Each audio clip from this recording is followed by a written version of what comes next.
Should the police reform?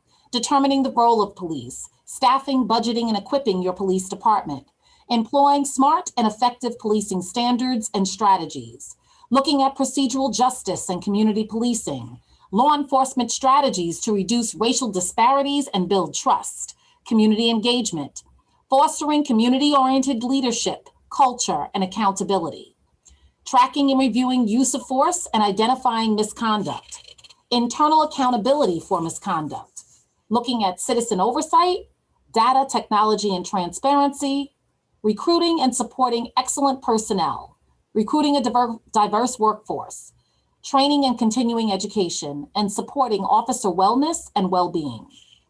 The task force activities to date include our first introductory task force meeting took place on September 21st, and that meeting basically explained the creation of the task force, our task force meeting and public input and comment forums, and how we would engage in the work as task force members. On October 9th, our task force meeting 2, there was a presentation to the task force members in reference to recruitment, applicant investigations, promotions, internal affairs, part 1, basically covering officer accountability overview. Our task force meeting 3, which was on October 21st, was internal affairs, part 2, discipline, policy, and procedures, command discipline procedures, departmental charges and procedures, and disciplinary options. Our task force meeting 4, October 27th, internal affairs, part 3, looking at referrals, IAB response team, external review of the Suffolk County Internal Affairs Bureau, access to disciplinary records, availability of IA records. Our task force meeting 5 was traffic stop data. We looked at the goals of SCPD collection. The SCPD shared the database used for collection, continual improvement as it pertains to data collection methods, focus groups within the Division of Patrol. In development, the creation of real-time dashboard for supervisors to review traffic data on a continual basis, precinct to precinct comparisons, breakdown by command and precinct, real-time data by race, gender, stops, searches, and disposition. Early warning system, command staff to review regarding officers who are outliers. Outreach and dialogue with national experts in the field of collecting, analyzing, and responding to traffic stop data. Some of those names include Frank Baumgartner, the Center for Policing Equity, Dr. Tracy Kesey and Robert Kenterholz, Dr. Robin Engel, Dr. Lori Friedel, Chuck Wexler, David Kennedy, Farag Hadari, and our own Deputy Police Commissioner Risco Menchin-Lewis, who is a member of the National Network for Safe Communities since 2008 and is a founding member of the NYU Brennan Center National Collective of Law Enforcement Leaders to Reduce Incarceration and Crime. Our task force meeting on November 12th was basically reviewing use of force and de-escalation policies of the Suffolk County Police Department. We went over the basic course for police officers. The Department of Justice requires 700 hours of instruction, 540 of instruction, and 160 in field training. SCPD engages in 1,310 hours, 1,150 in instruction, and 160 in field training. We talked about the administration of justice, the laws of New York, law enforcement skills and professional communication as it pertains to use of force and de-escalation, community interactions, mass casualty and major events, and investigations. Under use of force, we looked at the guidelines for the Suffolk County use of force, highlighting the sanctity of life, the least amount of force to accomplish the goal, and minimum force necessary. We also were able to participate and view firearms training in the academy. Today, our task force meeting number 7 was in response to arrests and warrants. The Suffolk County Police Department presented information to us as it pertains to our school resource officers and the limited amount of arrests that are associated with our school resource officers. They talked about the community-based outreach and violence interruption activities and initiatives we have under the auspice of the police department, in particular, Deputy Police Commissioner Risco Menchin-Lewis. We talked about diversion programs, hotspot policing and focused deterrence, and search warrants. In addition to the task force meetings, we have created a task force website that was created in mid-October, and I would encourage everyone on this call to visit our website. It's probably where you received the link to sign up for the public listening sessions, but I encourage you all to go on. It provides information as it pertains to our task force members. It has information, statistics, data, rules and policies and procedures as it pertains to the Suffolk County Police Department that are extremely important as you're providing public comment, recommendations and suggestions using the guidance document that New York State provided for the work that we're engaged in as it pertains to police reform and reinvention. Some of the recommendations and discussions to date from the task force members include streamlining and improving the process for complaints regarding officers and treatment, additional oversight regarding internal affairs, benchmarking of similar sized police departments and municipalities, mental health professionals responding to 911, additional mental health training for officers, consideration of additional formats for public listening sessions to ensure that all people feel comfortable sharing their issues, concerns, and recommendations. Dialogue regarding the use of polygraph as part of the applicant investigation process. And ongoing training, implicit bias training for officers. Once again, I encourage you all to visit the task force page, familiarize yourself with the information that is on there and share that with others so that others have the opportunity to gain the same knowledge that you may have and that the task force members are gaining as we engage in the work of police reform and reinvention within Suffolk County. At this time, I'd like to turn it over to our Suffolk County Police Commissioner, Geraldine Hart, for welcoming words. Good evening, everybody, and thank you, Vanessa. Good evening to everybody on the task force. Thank you for your hard work. As Vanessa detailed, we have been really involved in this process, making sure that we are deep diving on very critical issues, getting best practices from around the country, as well as expert opinions as we move through this process. And I also want to thank all of you that are on the call this evening. Thank you for being part of this. Thank you for taking time out of what I know is a very busy schedule and sharing your perspective with us. It's important that we hear from the community and their interactions that they're having with our police department. We have taken many things from these meetings and brought them back to the task force as well as to the department for discussion, and even have added an additional task force meeting based on a theme that came up many times, including mental wellness. So I thank you for that. I thank my staff for all the work that they're doing to make this happen. And I want to introduce our Deputy Police Commissioner, Risco Munchin-Lewis, who is joining us, as well as our Chief of Police, Stuart Cameron. So thank you, Vanessa.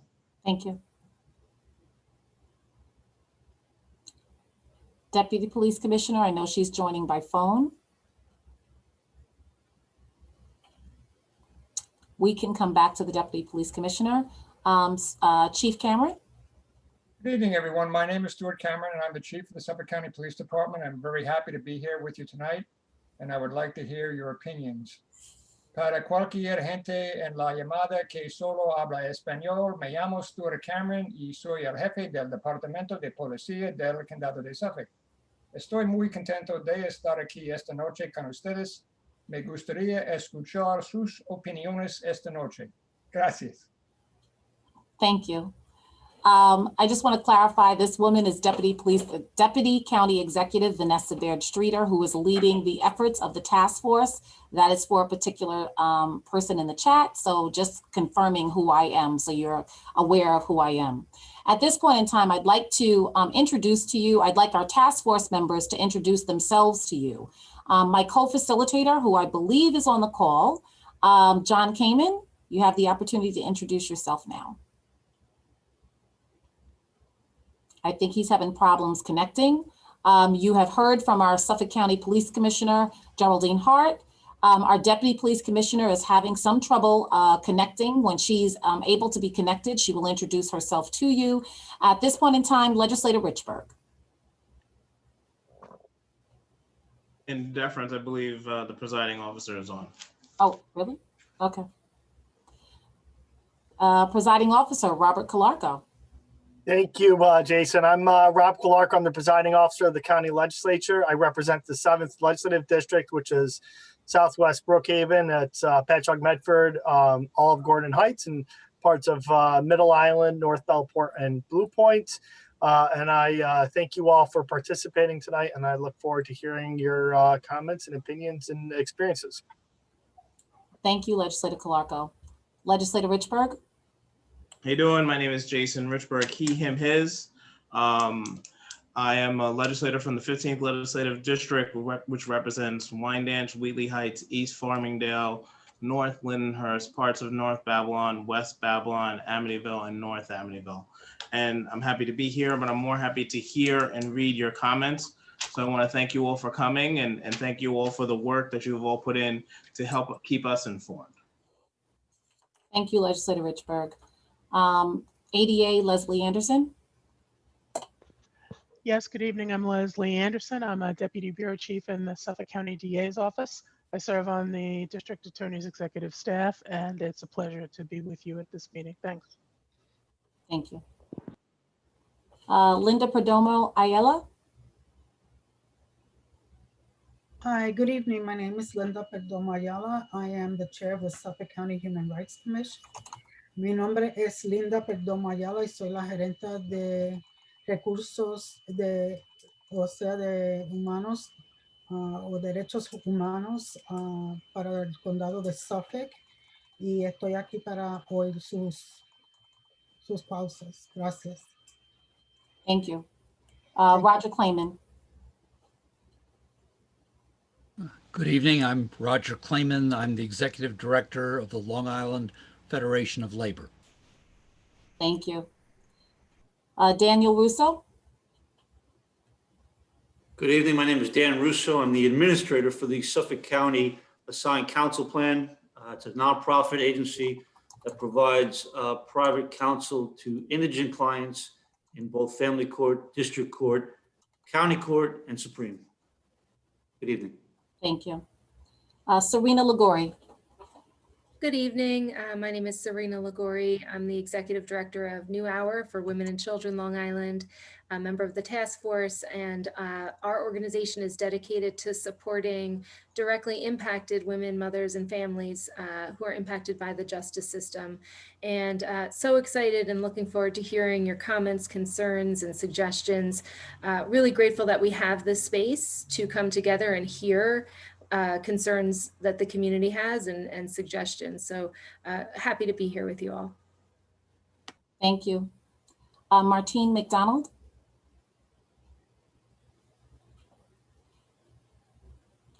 David Kilnick.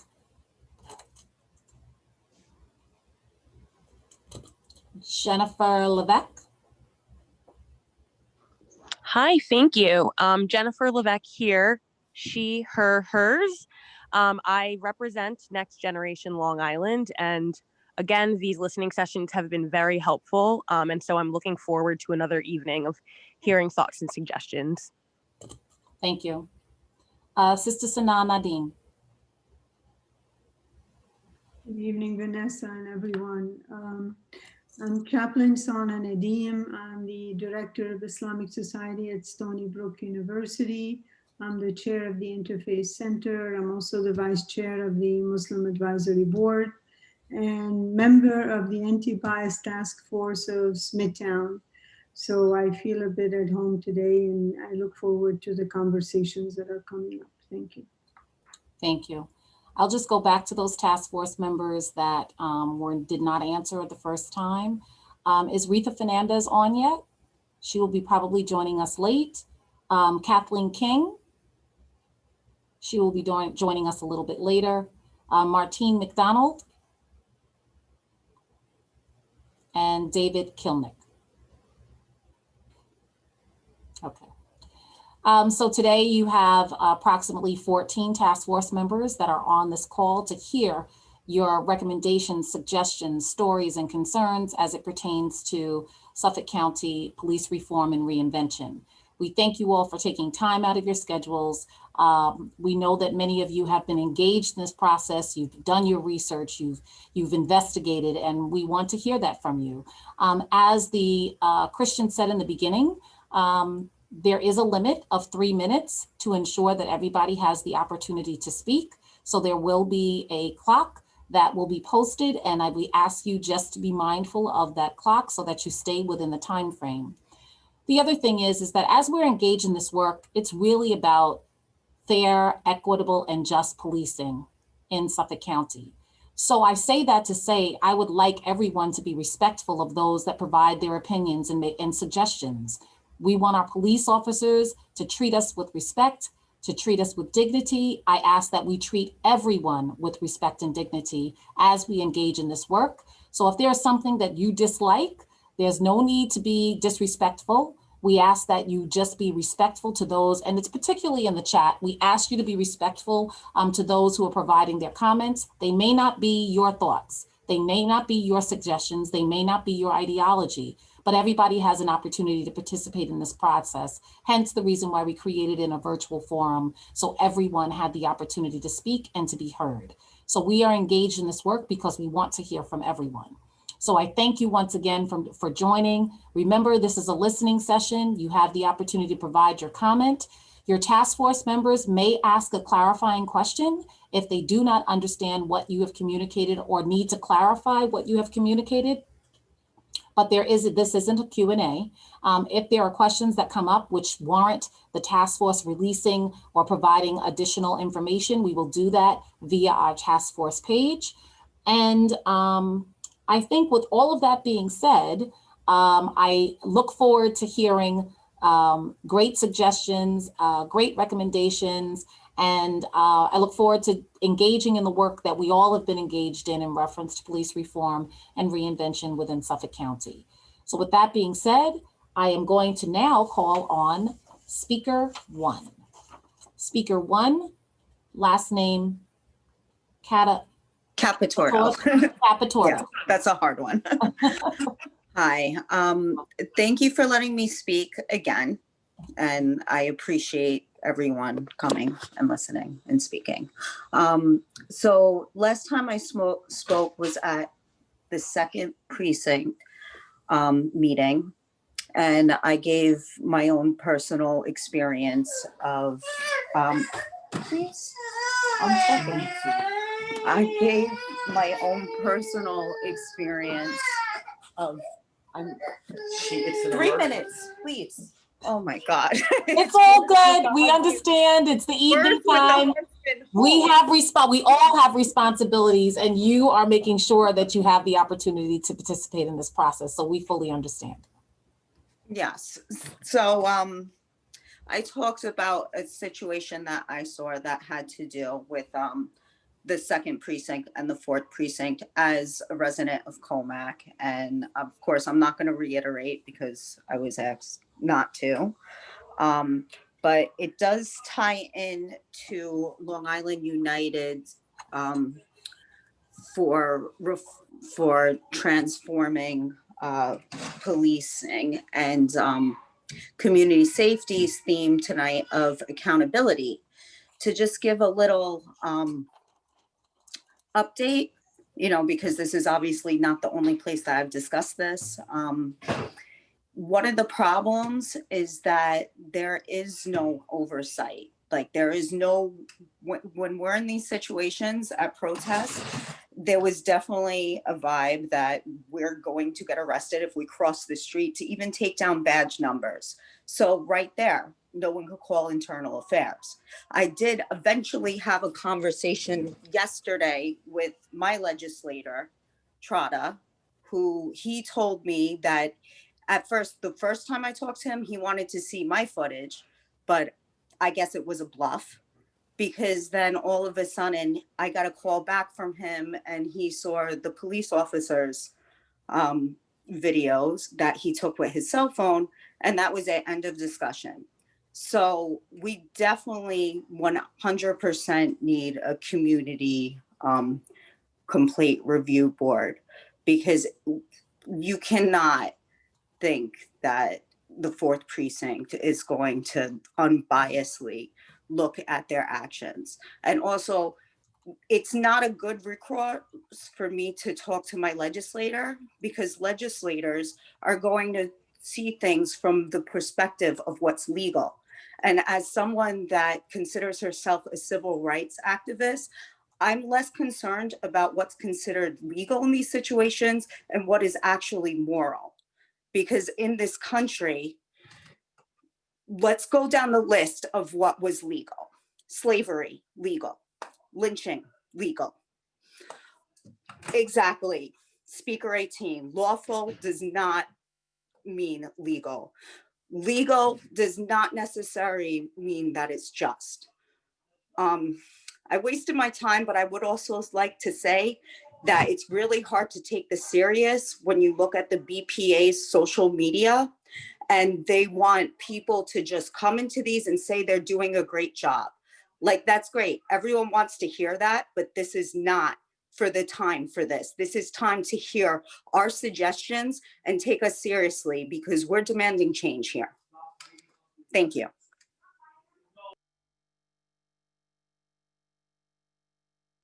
Thank you very much, Speaker 1. Speaker 2, last name is Kilkenny. Kilkenny, yes. Thank you, Ms. Streeter. Can you all hear me? We sure can. Thank you. Good evening. My name is Kyle Kilkenny, he, him pronouns, and I'm a student at Rutgers Law School and a resident of Lake Ronkonkoma. I've called Suffolk County home my entire life. Since I was in elementary school, my father has volunteered as an auxiliary police officer in this precinct and is currently a nurse at our county jails, caring for patients during the coronavirus pandemic. I myself interned at DA Sini's office last summer for a very unique and thoughtful virtual internship program. Thus, the criminal legal system is something I'm deeply passionate about, especially when it comes to reforming it.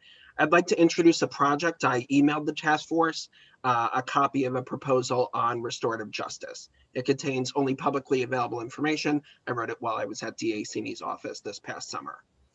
In this paper, I research and champion a practice known as restorative justice, broadly defined as, quote, an approach to justice that involves, to the extent possible, all those who have a stake in a specific offense to collectively identify and address harms, needs, and obligations to set things as right as possible. So in these settings, terms like victim and offender are often replaced with words like survivor and the responsible person, as these terms honor both the pain survivors have to process and the fact that people ought to be viewed as more than their worst acts. I don't have the clock, so please nudge me if I'm going over. Restorative justice's secret ingredient is its emphasis on simply telling the truth. Truth-telling is the most efficacious way to remedy harm, but in a punitive-centric system, it is often disincentivized and even discouraged by those who do justice. This is not a soft-on-crime approach where someone simply says sorry. Rather, these efforts take hard work both to facilitate and participate. You're likely wondering what this has to do with policing. Even though restorative justice is often facilitated by the roles prosecutors play, I believe Suffolk County is a potential breeding ground for substantive reinvention of how we do justice, how we police, and how we address and remedy harm. This can only be achieved through the partnerships between the offices, departments, community groups, which you all run. If this seems like a stretch, it's not. It's already happening through an infrastructure of specialty courts, diversion programs, rehabilitation efforts, championed by Executive Bellone in this administration and often prescribed by statute. The county's anti-trafficking initiative, SCATI, perfect example of the level of partnership we need to deliver restorative justice in a way that's successful and sustainable. Dr. Toulon, Commissioner Hart, DA Sini, they've all shown leadership on these issues. Now I ask you to take a bold action as the situation requires you to do so. This isn't a progressive wish list item, but best practices, right, that we talk about when we're talking about reinventing police, backed by years of research and high success rates all over the country. Suffolk County can and should lead where Albany and New York City simply cannot. We're doing it in policing. I think we could do it here as well. I welcome any all questions you may have. Thanks so much for your time. Thank you very much. We have two other task force members that are on. At this point in time, I'll just ask them to introduce themselves. Girish Patel.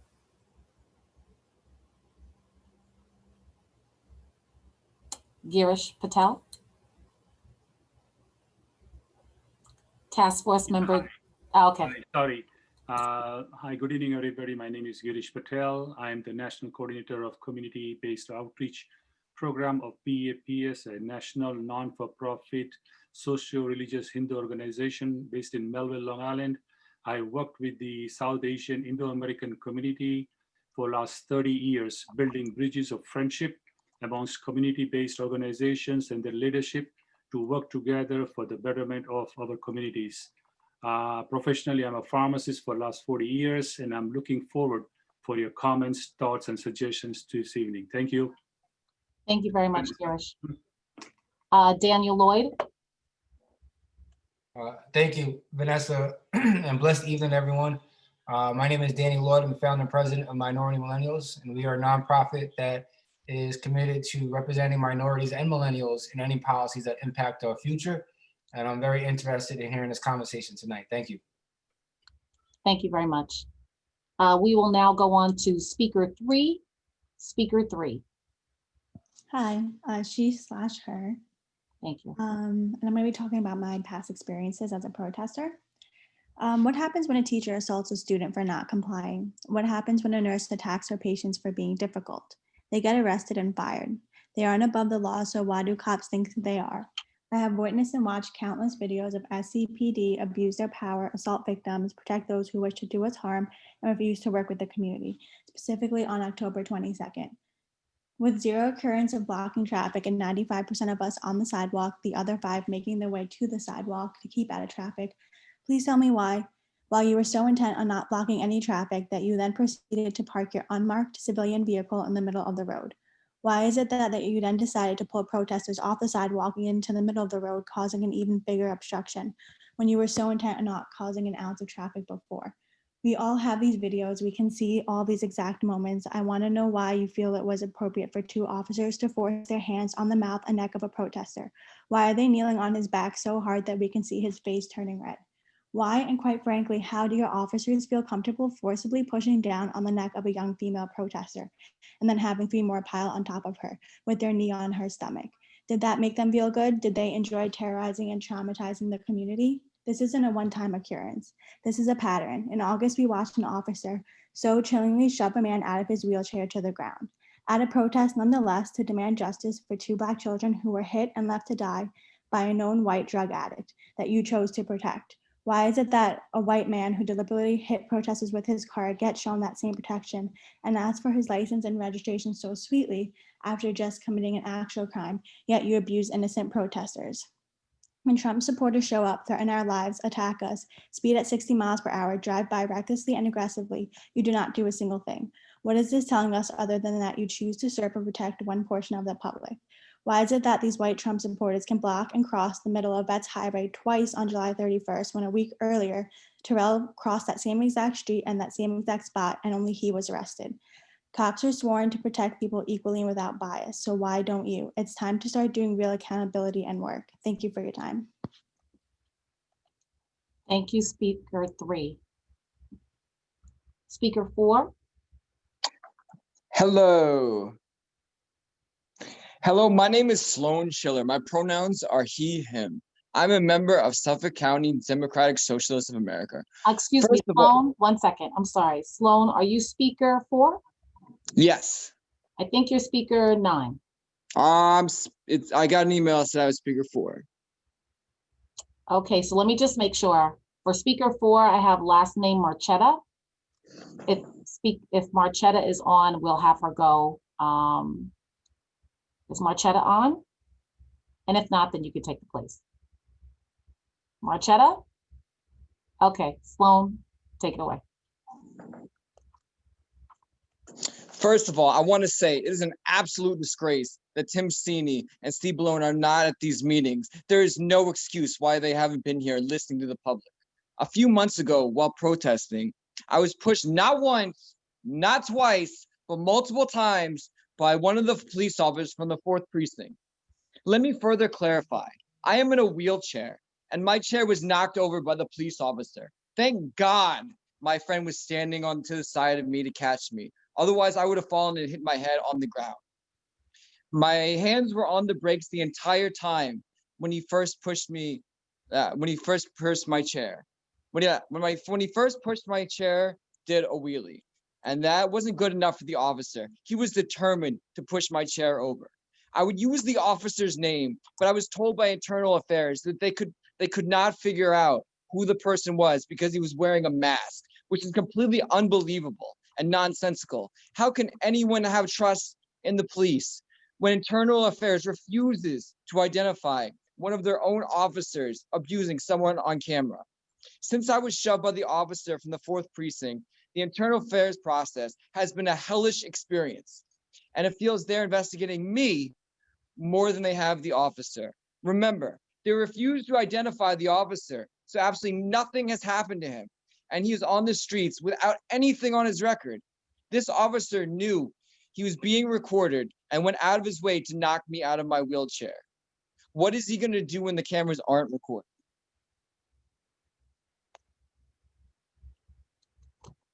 Sloan, you complete?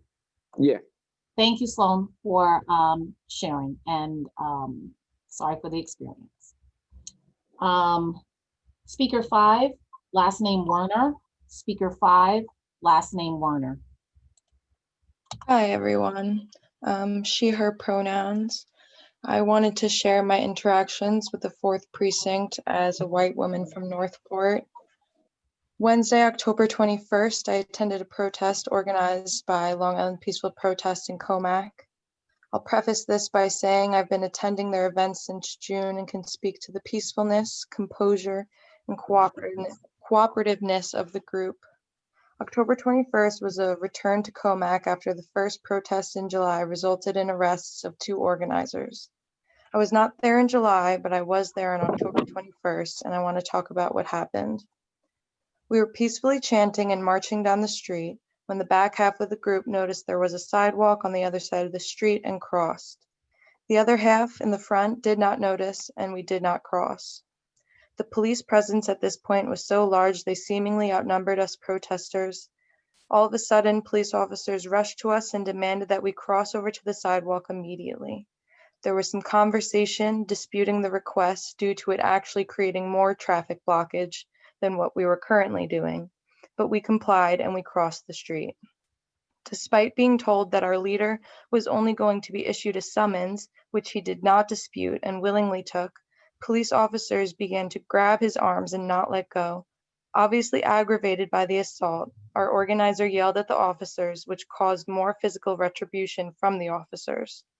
The officers reacted to a verbal confrontation with physical violence. That is an unacceptable way to interact with community members. During the police-induced situation, many people were physically assaulted by police officers.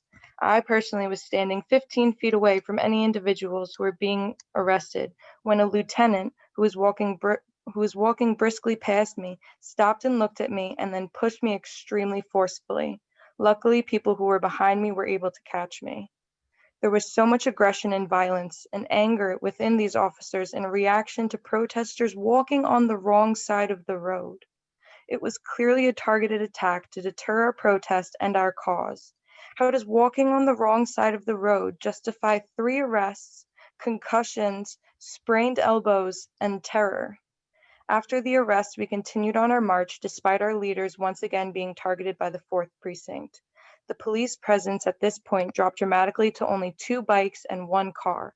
We were left to our own devices to navigate narrow, curvy roads in the dark with trucks speeding past us, spraying us with their exhaust. The cooperation of officers after the fact at the precinct was unobtainable.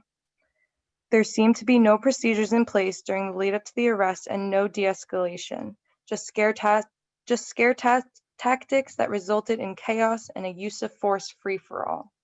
Thank you for your time. Thank you, Speaker 5, for sharing. Speaker 6, last name Dunn. Speaker 6, last name Dunn.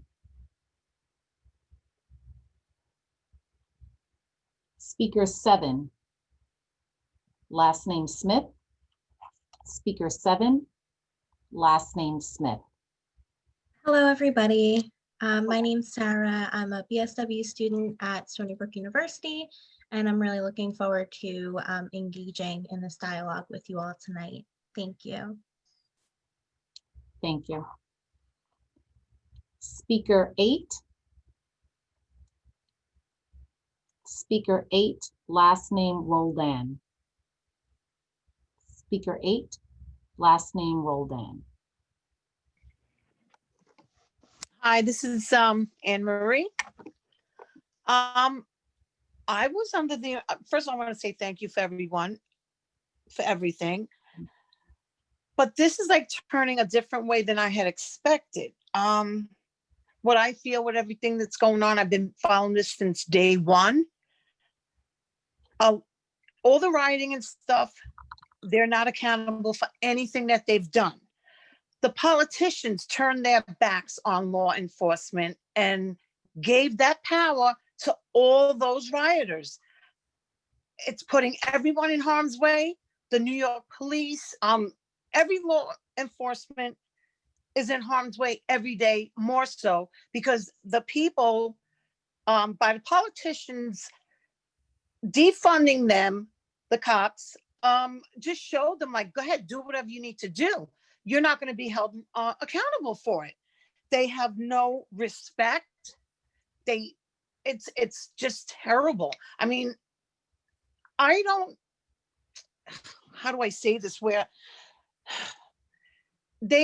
I feel the law enforcement, they were stripped of their dignity, respect, and they're not treated fair by the people that should be protecting them, the politicians. They turn their backs on them.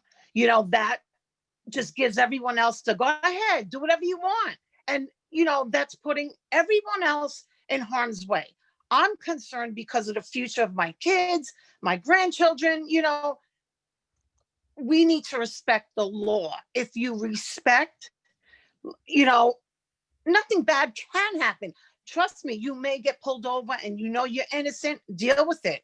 You know, just be nice, don't resist. You resist, guess what? Something's gonna happen. That's how I feel. I'm so angry, and I normally don't get this angry, but I've been following this and I've been seeing the injustice towards the law and all the lies that the media is spreading, and it's not healthy to no one, Our kids' future is at stake here. I mean, I am really speechless where I normally have so much to say, but it's like something has to be done in regards to the politicians refunding the law, giving them the respect and the dignity that they took from them, and expect them to protect everyone. It's not fair. We've lost something. This year's been a horrible time, and it's just getting worse. I would just want to say thank you to everyone, and God is my witness, things will be okay, hopefully in the future. Thank you for your time. I appreciate it. Thank you. Clarifying question. You mentioned defunding. I don't know if you're speaking on more general terms versus what's taking place in Suffolk County. So you mentioned defunding, but there hasn't been any defunding of the police department to date. So I'm not sure. I'm just clarifying that. Okay, the one that defunded was Cuomo to NYPD. Okay. And it just, everything has just gotten worse. I mean, how do you defund men and women that go and risk their lives every single day? You know, they got families, they want to go home, you know, so yeah, I mean, Suffolk County, thank God I live here, and, you know, I have no problems, you know, but yeah, Cuomo defunded, and he said it with such a smile. Like I said, I've been following this from day one, and this is just such an injustice to the law and to the people, because now we're in harm's way. Thank you. Then just clarifying, one other statement was just in reference to the rioting that was taking place. Once again, are you speaking about it on a more grander level versus particularly in Suffolk County? Not in Suffolk County. I'm speaking in every other city, New York City. I mean, Suffolk County, I've had no negative experiences here. That's why I commend you guys, and everything that you're doing is great. But the cities all over the world that they're being, you know, it's terrible. It's just terrible. And these cops are being put in harm's way every single day, and the people also. Thank you for your comments. Thank you. We had our Deputy Police Commissioner, Risco mentioned Lewis, was able to join the call. I know she's been traveling between meetings, so understood, but Deputy Police Commissioner. Just to introduce yourself. Yeah, good evening, everyone. My apologies for not being on the call early. But I'm sure it was a riveting conversation. We're looking forward to your input. This is an important process. And I know some people may feel we can talk about, there's no reason we need to talk about what's going on in the city, because Suffolk County had peaceful First Amendment protests that were well handled by the police department. And now we're on what changes might be necessary, and here to get community's input. And we're here to listen and work with the task force to make us even better than we are already. Thank you. Thank you, Deputy Police Commissioner. Speaker number 10, last name Felton. Speaker 10, last name Felton.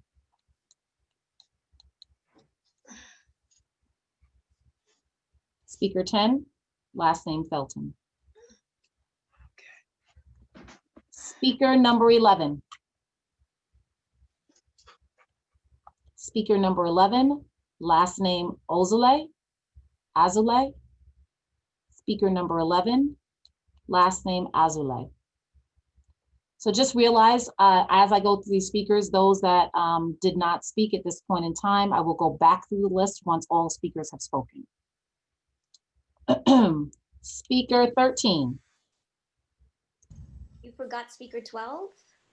Oh, I'm sorry, speaker 12, Aurora. Thank Speaker you. 12, thank you. Hi, 1 second. Hi, my name's Sonia Aurora. Pronouns are she and hers. I am with Long Island United to Transform Policing and Community Safety. And I just want to thank you for creating this task force and listening to our concerns. I think this is a really great and critical time for us to make transformative change. So I'm really interested in seeing structural change in the way Suffolk County and Nassau County, for that matter, addresses public safety. How do we take these tools, right, that the police have? They have guns, prisons, handcuffs, tickets. How do we change that so we create a more restorative justice system that heals people and doesn't punish them? And what I'm urging this task force to do is to follow the national trend and return mental health services to Health and Human Services departments.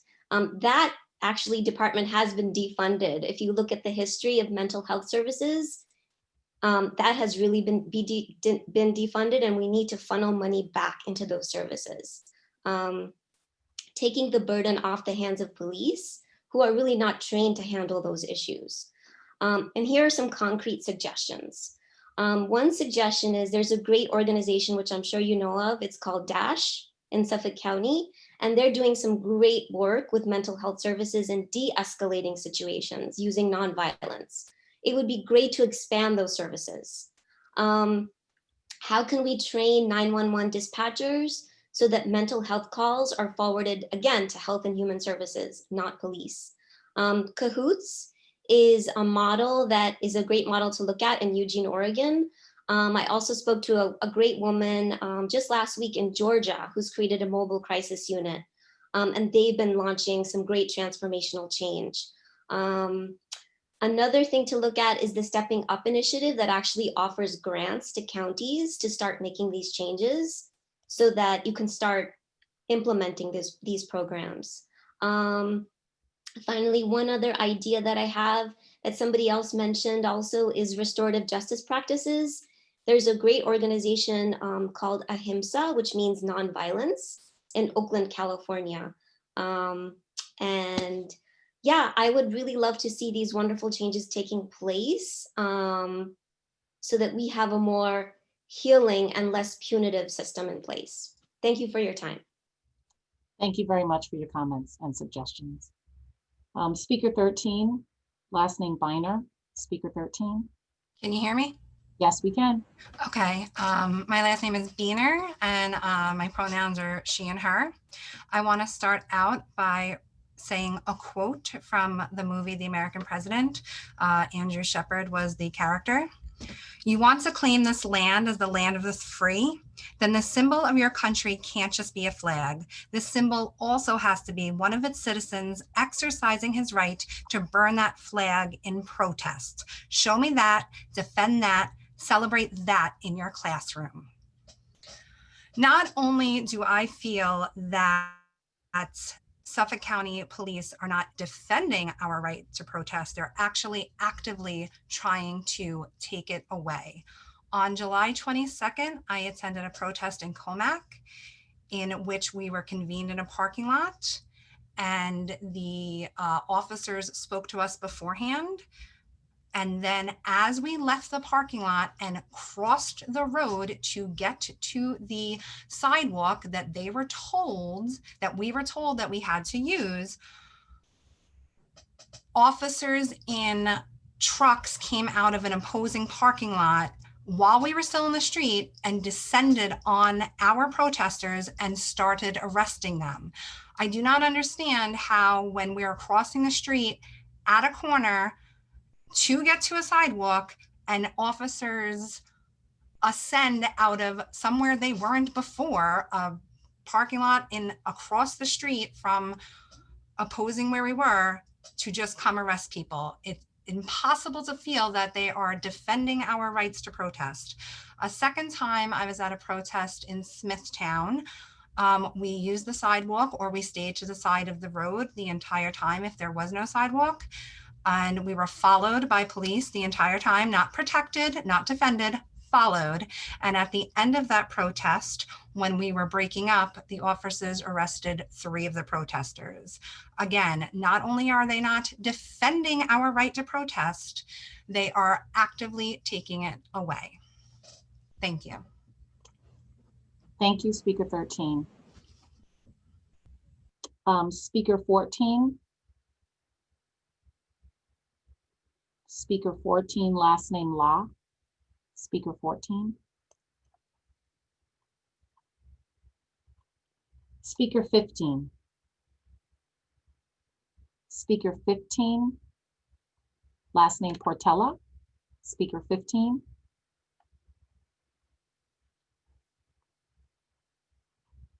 Speaker 16.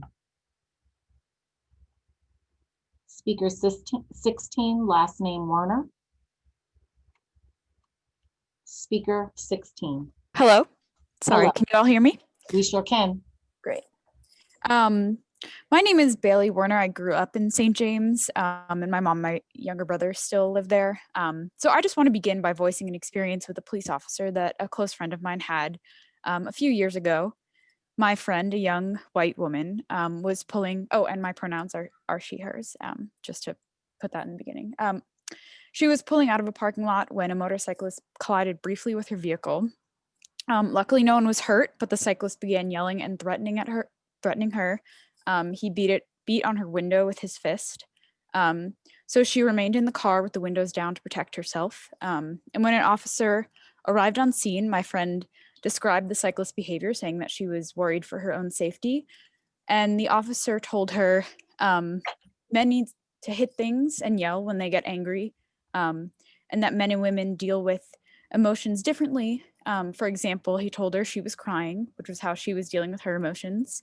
As a follow-up to that, when my friend's mother arrived at the scene, the police officer refused to speak with her and told her that she needed to step away and leave because she was not involved.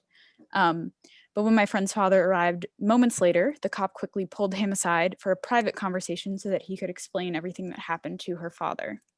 I shared this story as just one example of the ways in which police uphold systems of violence and oppression, including but not at all, of course, limited to sexism and the patriarchy. So with this in mind, I'm urging you today to use this time of introspection and reform to enact significant changes in local policing. There are many things that can be done today to create a safer and more equitable world for the most vulnerable populations, including but not limited to demilitarization, increasing de-escalation training. The end of qualified immunity is very important. But there are bigger structural changes that need to happen. In an ideal world, as people were mentioning, mental health crises will be responded to by trained psychologists. Like Sonia mentioned, the CAHOOTS program is a great example. Traffic enforcement could be performed by unarmed service people, civilians, and nonviolent crimes will be decriminalized. And the police as we know it will no longer exist in an ideal world. The people of Suffolk County deserve better, and I'm asking that you consider reallocating the majority of the extremely bloated $860 million police budget, which is over 26% of the entire county budget, to education, healthcare, social services, green infrastructure, transit investments instead of cutting bus service, which they did recently, and programs that actually serve our communities. Because at the end of the day, police do not keep us safe. We keep ourselves safe, and we are provided with the resources to do so. Thank you. Thank you, Speaker 16. Speaker 17. Hello, how are you? Can you hear me? Yes, we can. Thank you. Hey, Vanessa, my name is Robert Ray. I'm President and CEO of BBB, which stands for Big Black Business. I am based out of Wading River, Long Island, New York, having grown up in Brightwaters, Long Island. I want to thank you for leading this task force. I think it is in good hands by you. Just from hearing you speaking for the first time, I do have my faith in you to lead this task force. I'm a licensed mental health therapist, having worked in the field for over 5 years now. My issue with the 4th precinct is, as working in the ER and working in the hospital settings, I often see them bring in prisoners or people that they have arrested that are dealing with mental health issues. The problem that I have is working in the healthcare industry is that they are not treating these people that they're arresting that's dealing with mental health issues the right way. I often hear them call them names. This person's retarded. This person's an addict. We are we're having a pandemic right now. We also are having, before the pandemic, we had an addiction problem here on Long Island, and we still do. Countless times we find overdoses in these hotels. Right at the Comac Mortar Inn, we had one last night, and we constantly have issues. And I don't think that Suffolk County PD is trained to deal with these issues. And I think there has to be another task force created here on Long Island to deal with people dealing with mental health issues, because, if we can't trust them while some of these individuals have spoken when protesting, how can we trust them when someone's going through a mental health crisis? We see it all across the world with people that have autism. People are calling the police for help, and they're getting shot. Just that happened right here in Long Island, in Northport, Long Island. A family called for help, and then the officer shot the individual that had autism. A lot of these people dealing with mental health issues can't explain their issues. They can't talk about their issues, and that is a huge concern to me, because if you can't trust the police when you are dealing with certain situations, how can we trust them when we need them? And another problem that I see is there's not a lot of police officers that look like me and you, Vanessa. I mean, this is a minority group here in this Zoom meeting, but we need minority people in the communities. We need someone that's going to de-escalate the situation and not escalate the situation. The worst thing you can do is that when dealing with an autistic child or an adult is to agitate them. If you come off very strong, that's going to create a bigger behavior. Same thing with someone that's dealing with mental health issues, that's on psychotropic medications. If you are coming off very aggressive as often as these police officers do, it's going to get them agitated, and they're going to have a behavior. I pray, and my hope is that we find justice for the mental health population here on Long Island, because they are failing and they are struggling big time. Thank you. Thank you very much, Speaker 17, for your comments. Speaker 18. Hey, everybody, can you hear me? We sure can. Okay, great. So my name is Hannah. My pronouns are she and they, and I'm an organizer with Suffolk County Democratic Socialists of America. So I'm not here to talk to the Suffolk County Police Department. Historically, they have had ample opportunity, including during the months of protests since the murder of George Floyd, to listen to the people's concerns about the racism and police brutality running rampant in the department, and to do something about it. They haven't done so. District Attorney Tim Sini and County Executive Steve Bellone don't even bother to show their faces at these listening sessions. If they expect us to take these sessions as a show that they will listen, then they must be here. These sessions are barely publicized. Despite how difficult the police department and local government made it for you to be here tonight, for you to have your voice heard in even just some small way, you're here, and I'm happy to see you. I want to talk about what is possible. A better Suffolk County. We're not doomed to be terrorized by police simply because of your zip code or because you're not white. Where our schools are funded, our streets aren't full of potholes, and we have bus lines that take you from where you are to where you need to go. Where our tax money is used for programs to provide us with the resources we so desperately need. The Suffolk County Police budget for 2020 was $863,828,160. The sheriff budget adds another $296,963,952. That is $457,030,818 more dollars than the budgets of fire, rescue, and emergency services, health services, parks, recreation, and conservation, Board of Elections, and Public Works combined.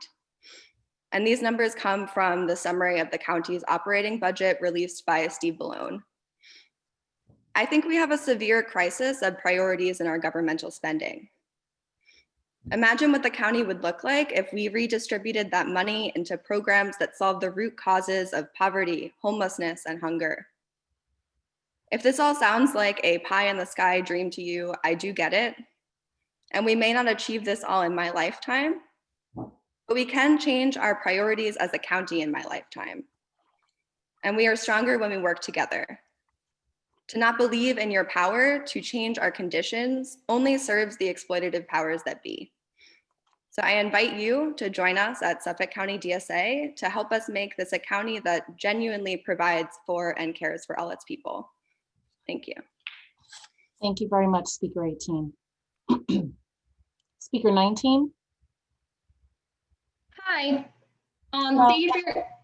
Thank you for your time. My name is Kaylee. I'm a teacher who grew up in St. James, where my family still resides. I wanted to speak tonight to share my insight on the development of children in a police state. In my career, I've encountered many students who have experienced adverse childhood experiences or trauma. Research has shown that childhood trauma is consistently linked to a broad variety of negative life circumstances, including low achievement, substance abuse, poverty, and adult crime. While we think of the police as an institution to combat these issues, there's been no research to support that the police are effective in preventing them. In fact, the most important determinant in preventing childhood trauma is simply a reliable presence of a positive and nurturing parent or caregiver. This is followed by children knowing that they are loved, supported, and cared for by multiple adults, that their families have professional support, that they're engaged in positive social relationships and connected with pro-social institutions. The best way to keep children safe is by investing in social services and education. Growing up, it was not the police who kept me safe, and it is not the police keeping my students safe. It's their parents, their teachers, their coaches, their social workers, their counselors. It's all their extracurriculars and their academic programs, which provide them with opportunities to grow and the resources necessary to lead fulfilling childhoods. It is the community that lends itself to the social emotional well-being of people that keeps our children safe. Last year, Suffolk County spent over $863 million on the police budget. We must cut from this inordinate amount of money that our county government spends on law enforcement and put that money where it belongs, like schools, youth programs, job training, and counseling. Thank you, Speaker 19. Speaker 20. Hello, can you hear me? Sure can. So my name is Michael Reed, he, him. I was born and raised in St. James, so I'll speak a little bit closer towards that community. I first want to start by stating how I found out about this forum. I saw a post on Facebook that was shared by the Suffolk County Police Benevolent Association. The post was their announcement that they had just joined an app Parler and encouraged the community to download the app and follow them. For those that don't know of the app, you can do a simple Google search and you will see that the users are described as far right-wing extremists where posts are laden in anti-Semitism, racism, homophobia, and white supremacy. It is also widely used by violent neo-Nazi groups such as the Proud Boys. It's clear that we have organizations here that are lobbying for their political interests, regardless of the disgusting means. It's easy for residents in towns like Smithtown to not recognize any racial discrimination to begin with, especially when it comes to how it plays into law enforcement. The town of Smithtown is over 95% white, affluent, and largely upper middle class. It's difficult, if not nearly impossible, to see the symptoms of systemic racism since it's not part of our everyday lives. Long Island is one of the most segregated places in the country, and it purposely keeps our residents blind to the reality of racial injustice and the abuse by law enforcement. While the proposed reform is an encouraging step to see, it is not nearly enough. We need to take stronger steps forward and divest money that only goes towards abuse by law enforcement. Affluent towns like Smithtown are wasting the state and county's money by frivolously wasting and giving six-figure salaries to useless and abusive policing. We could be divesting from that budget and putting that money into our social services, our schools, public programs, and communities that actually need it. We are feeding into a vicious cycle, a feedback loop where the policing that occurs, the more of it that occurs, the greater crime continues to occur. Instead of spending our money throwing people in jail, we should actually be spending our money on the people themselves. People who live in poverty need to be invested in to give them an opportunity to rise out of it, not to put them in jails where they remain at the same place economically and often lower. Someone who's homeless shouldn't be thrown in jail for sleeping on the park bench, when instead we can put our money towards finding housing for them. Our law enforcement takes far more money from our budget than we see as a return on investment. All it does is continue the status quo, and it keeps on disenfranchising members of the community. Smithtown, Suffolk County, and the broader state can't give in to the police unions like the Suffolk County PBA, who only act in self-interest and not for the sake of the people that they say that they will serve. It's not a political point to care about people's lives and to invest in the community itself by education, public programs, and social services. These affluent towns can't continue acting selfishly as well towards our own self-interest. It is our duty to care about our neighbors, regardless of arbitrary town lines. We need to enact change now, not later, if we plan to prevent police brutality, save lives, and work towards equity here on Long Island, because it is poorly lacking. Thank you. Thank you, Speaker 20. Speaker 21. Hello. Hello. Hi. I have had multiple experiences with the police officers in Suffolk County, mostly during my last relationship, which was 8 years long. We had multiple interactions where I had to call the police on my ex because he was violent. And in one instance, I had called them to my residence, and the lady on the phone, the operator, asked me what my boyfriend looked like, and he happened to be Black and 6'4". So I told her that. Like 4 cop cars pulled up to my house for one person being a problem. I didn't understand it. And from that point on, I never called the cops, even when he was giving me an issue in my whole relationship, because I was afraid that they were going to kill him because he was a Black man, and chose to suffer through my relationship because I didn't want him to die over the fact that we were having a disagreement, and he chose to react the way he did. And that's all I would have to say. Thank you. Thank you, Speaker 21, for sharing. Speaker 22. Hi, my name is Deanna DeBudiazel. I am with the Long Island United to Transform Policing and Community Safety Coalition, and also Young Long Island for Justice. I'm speaking tonight as an engaged community member who is recommending that Suffolk County prioritize police accountability and transparency as it works to meet the recommendations of Governor Cuomo's police reform executive order. As it stands now, almost every aspect of policing exists in the shadows, including investigations of misconduct, acquisition and use of surveillance equipment, and use of force policies. The lack of transparency coupled with this awesome power of the state wielded by the police results in an overwhelming and arbitrary power imbalance. As such, LI United to Transform Policing and Community Safety are calling for the following accountability measures. First, we recommend that there be an independent civilian complaint review board. Currently, the police are the ones who investigate the police, which we find problematic. The police are not going to police themselves. This CCRB will build trust, transparency, and confidence between the police and the community that they are supposed to serve. Secondly, we recommend the passage of a Right to Know Act in Suffolk County. Oftentimes, when stopped by police, the public get little to no information about who is stopping you, and sometimes they're not even told why. Having officers hand out a card with their name, badge, number, and reason for stop will provide a new level of transparency. Thirdly, we are recommending that officers that are being investigated for use of force misconduct be put on restrictive duty. The public needs to know that police are prone towards violence and are off, that police that are prone towards violent acts are off the streets while they're being investigated for these acts to increase safety and confidence in the public, from the public. Next, we're recommending that deployment strategies, policies and procedures and practices and data be posted online for public to see. This needs to be transparent. Posting these things online will give the public a path towards trust, transparency, and in doing their own due diligence, and will increase the public's confidence that things are being done properly. Next, we are recommending a framework for continued community-based police reinvention. Transforming the police is a long-term process that needs to constantly involve the community. It's wonderful that we're having these listening sessions now. These listening sessions should continue even past the April 1st deadline. The problem with the police was not developed overnight, and it will not go away in 6 months. This needs to be a continuous engagement with the community with the Suffolk County government. Lastly, we are recommending that the police commissioner must appear on regular schedule before the Public Safety Committee of the legislature. This is a part of the accountability, transparency, and accessibility. The police need to be accountable to the people, and as such, there needs to be transparency from the police to the people. So these sort of engagement will help as well. Thank you. Thank you. Clarifying question. In reference to the transparency as to policies and procedures and data, what are you referring to particularly? So any procedures that conducts that the police use, right? Like, is any of that posted? Yeah, so take the opportunity to check the task force site and check the SCPD site. Go to the task force first, see what's there, and then we also make a connection to the guidance document, so you'll be able to see how it pertains to the New York State guidance document. Oh, sorry, when I meant procedures, I meant of the actual police department, not of this task force. No. So that's what I'm talking about. Okay.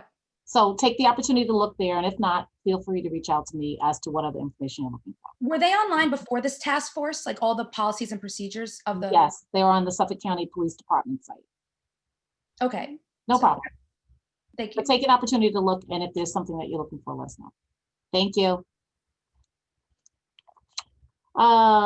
Speaker 23. Good evening. My name is Charles. I use he, him pronouns, and I am a member of the Suffolk County Democratic Socialists of America. I would like to speak to the culture I am seeing from the Suffolk County PD on this stated task of reform. Before I do that, however, I must echo previous speakers who have noted who is not here at these sessions, namely Steve Bellone and Tim Sini. While we are told they are being briefed, the reality is that nothing substitutes for actual attendance. And if they were truly committed to the process, they would make the time to be here. Their continued absence is a slap in the face to everyone who has taken their time to speak tonight and who has spoken at past meetings. While I believe that at least some members of the task force may truly believe they can reform policing, I have seen no evidence from SCPD themselves that they believe there even is a problem. One only has to look at the social media platforms used by Suffolk County PBA to see this attitude of hostility and contempt. A very few recent examples include: one, their attempts to rally supporters to these very meetings by putting the framing of honest dialogue in quotes, visible on all their social media platforms. Two, retweeting the same tired tweets about rioting in New York City in an attempt to drum up resistance at any modest attempts at reform. And three, echoing Speaker 20, proudly announcing that they have joined the social media platform Parler, a site that gives succor to far-right content and conspiracy theories, racism, and other forms of hate. As PBA represents Suffolk County Police Department, it can only be assumed that the entire Suffolk County Police Department is supportive of this move. Does this sound like a force that can be reformed? I say no. Thank you. Thank you very much, Speaker 23. Speaker 24. Yes, hi, my name's Lynn Kaufman. I wanted to speak tonight about accountability when it comes to police money. I ran for the Huntington School Board 3 times. I won 3 times. And in none of those times that I ran or served on the Huntington School Board did I take any money from the teachers union. No money was offered, and no money was ever taken. It would have been completely inappropriate to take money from the teachers union because I had a lot to do with the teachers' contracts. And that's a complete conflict of interest. When it comes to the PBA and the legislature, we know that Steve Bellone took, and this is just astounding to me, $843,000,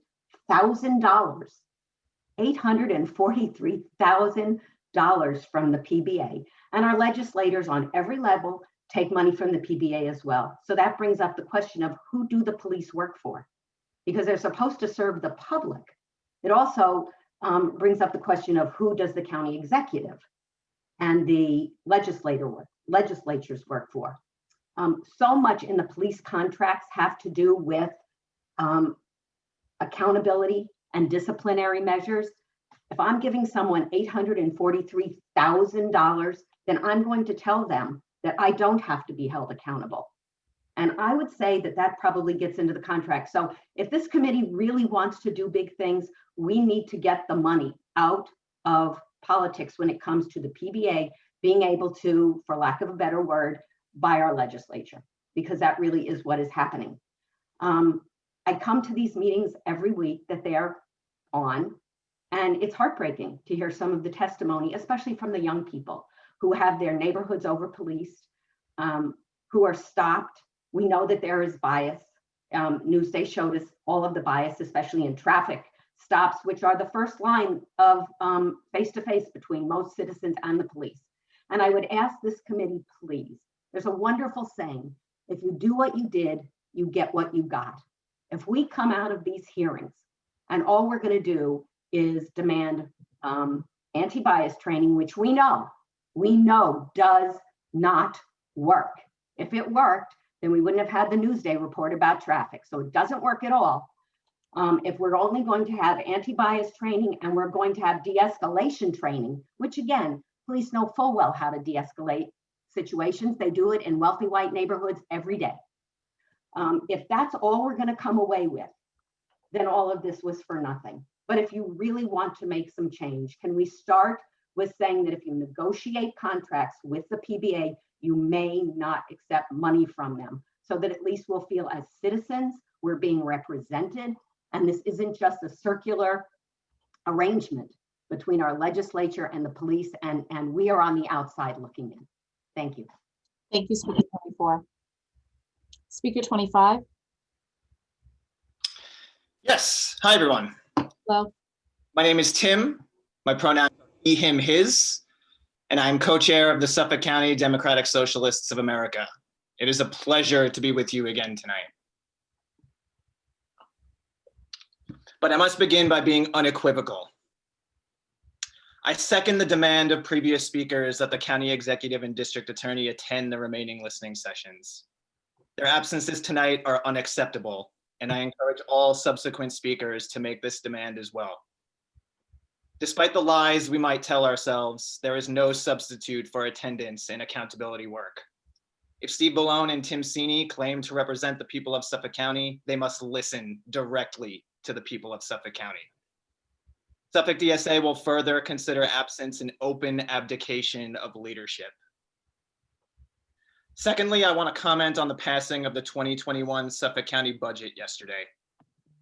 If I understand correctly, the budget passed without an actual vote, kicking the can down the road pending further federal assistance and otherwise merely vowing to revisit cuts before they go into effect during the summer. In the year of our Lord 2020, what kind of democratic process is this? Many of us know that the police do locally what the military does globally. And I don't need to go into great detail to link the gross excesses of US imperialism with domestic police violence and brutality. So if the problem with defunding police is the slogan, perhaps the solution is to demilitarize the police. As police commissioner, DA Sini made a name for himself investing and applying for grants and military equipment for the police department as late as 2017. I advised the task force to push to cancel any potential purchases of military equipment and deferment of grant money to community programs and social services. If we can find money for anti-terrorism equipment, we can surely afford transportation for the disabled. Additionally, the department's bloated overtime budget of $52 million needs to be reconsidered. At the very least, if precincts didn't base their manpower needs on CompStat reports, overtime could be restricted for unanticipated crises, not handed out like candy like it is now. We do not need police for every single EMT call that's made. Any budget crisis we have is partly created by police budgeting malpractice. And Suffolk County can no longer tolerate this malpractice.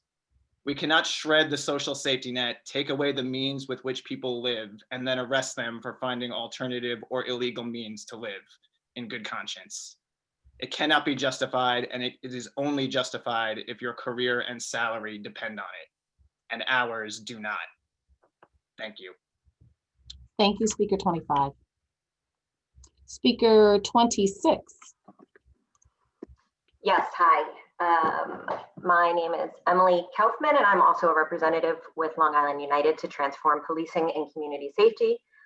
There's been a lot of really wonderful speakers tonight, and I'm hoping others would be interested in joining our coalition as we continue to organize to work with the task force to make these transformational changes. As my mom, who spoke 2 people ago, reiterated, and I just want to say, I think it's so egregious that most of us don't even, it's so obvious we don't need to say how absurd it is that the PBA is funding Balone and legislatures and then negotiating their contract.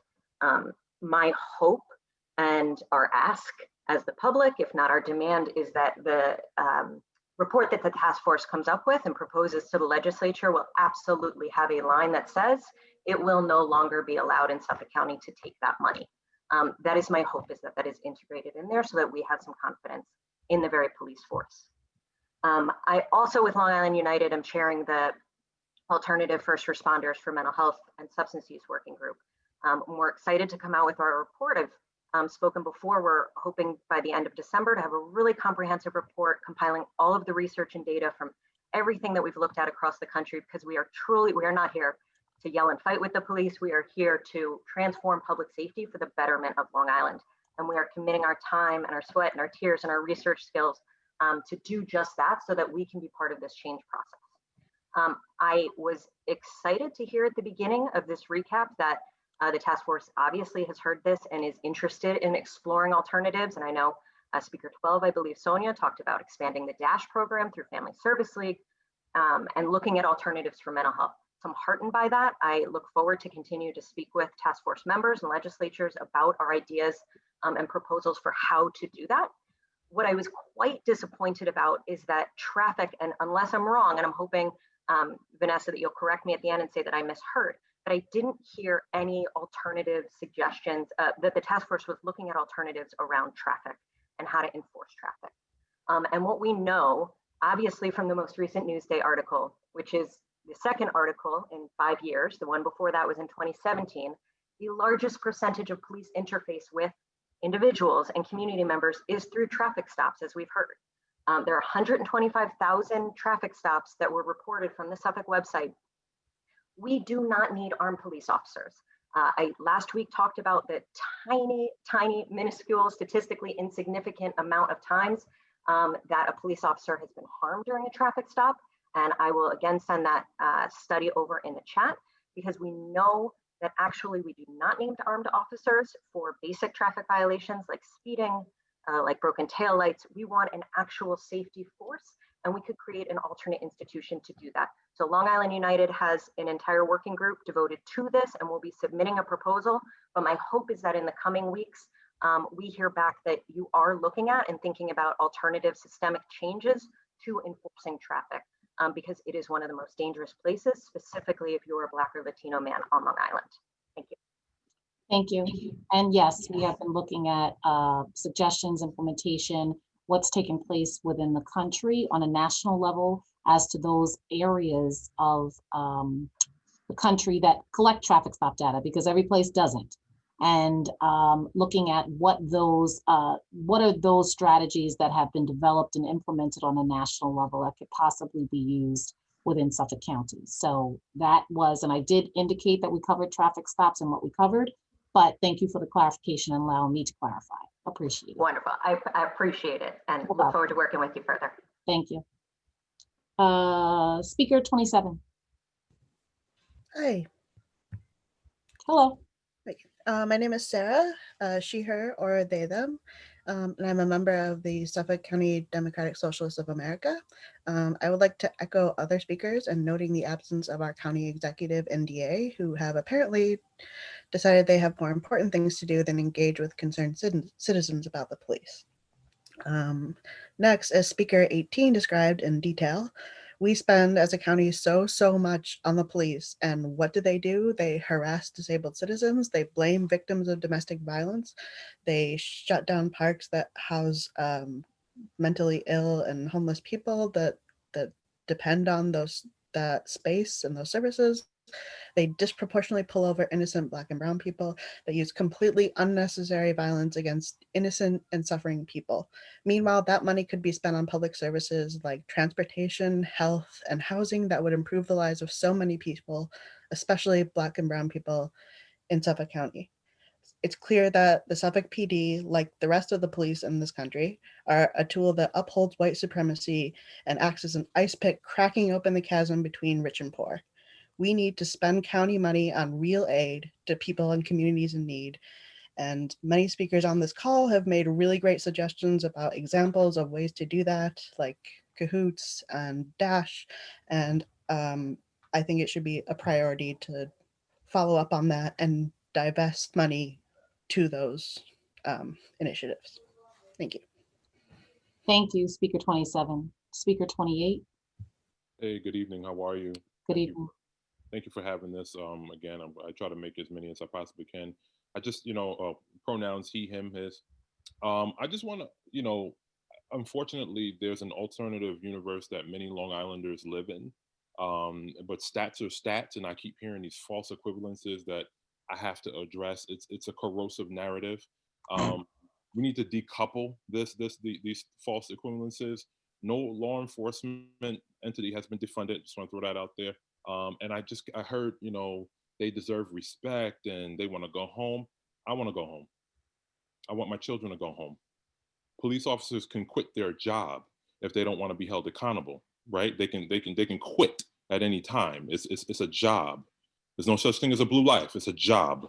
They can quit, go home. I can't quit being Black, nor do I want to. It's an entitled position to have, to believe that your concern over your job should either be equivalent to or supersede the value of my life. I think that's insane. And I think we need to do a better job of educating the public in all spheres, from the school settings to the law enforcement setting.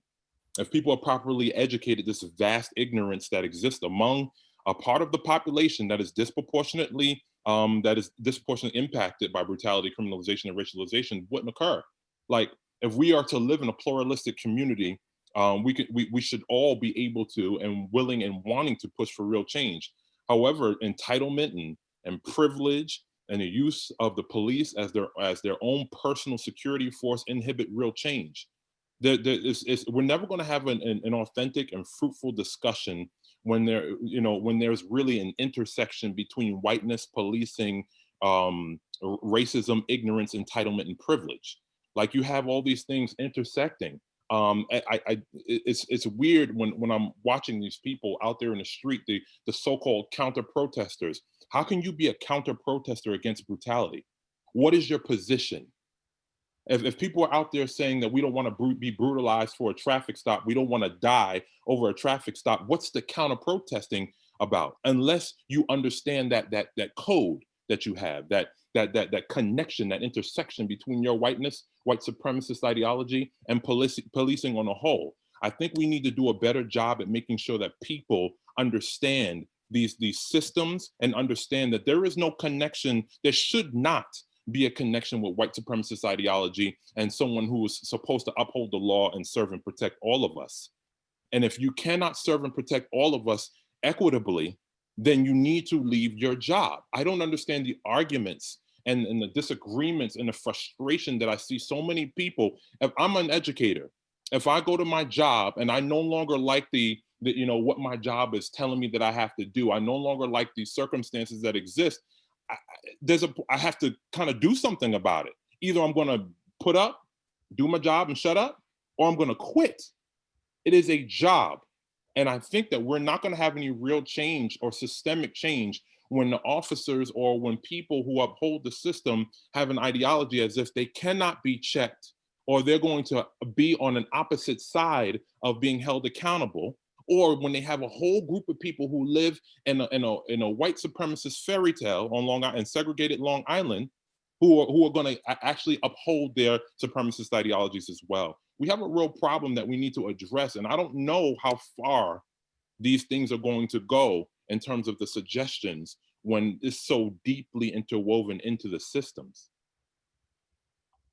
Thank you. Yeah. Thank you, Speaker 28. Speaker 29. Yes, thank you. My name is Terrell Dozier. I am a member of LI United and Long Island Network for Change, pronouns he, him, his.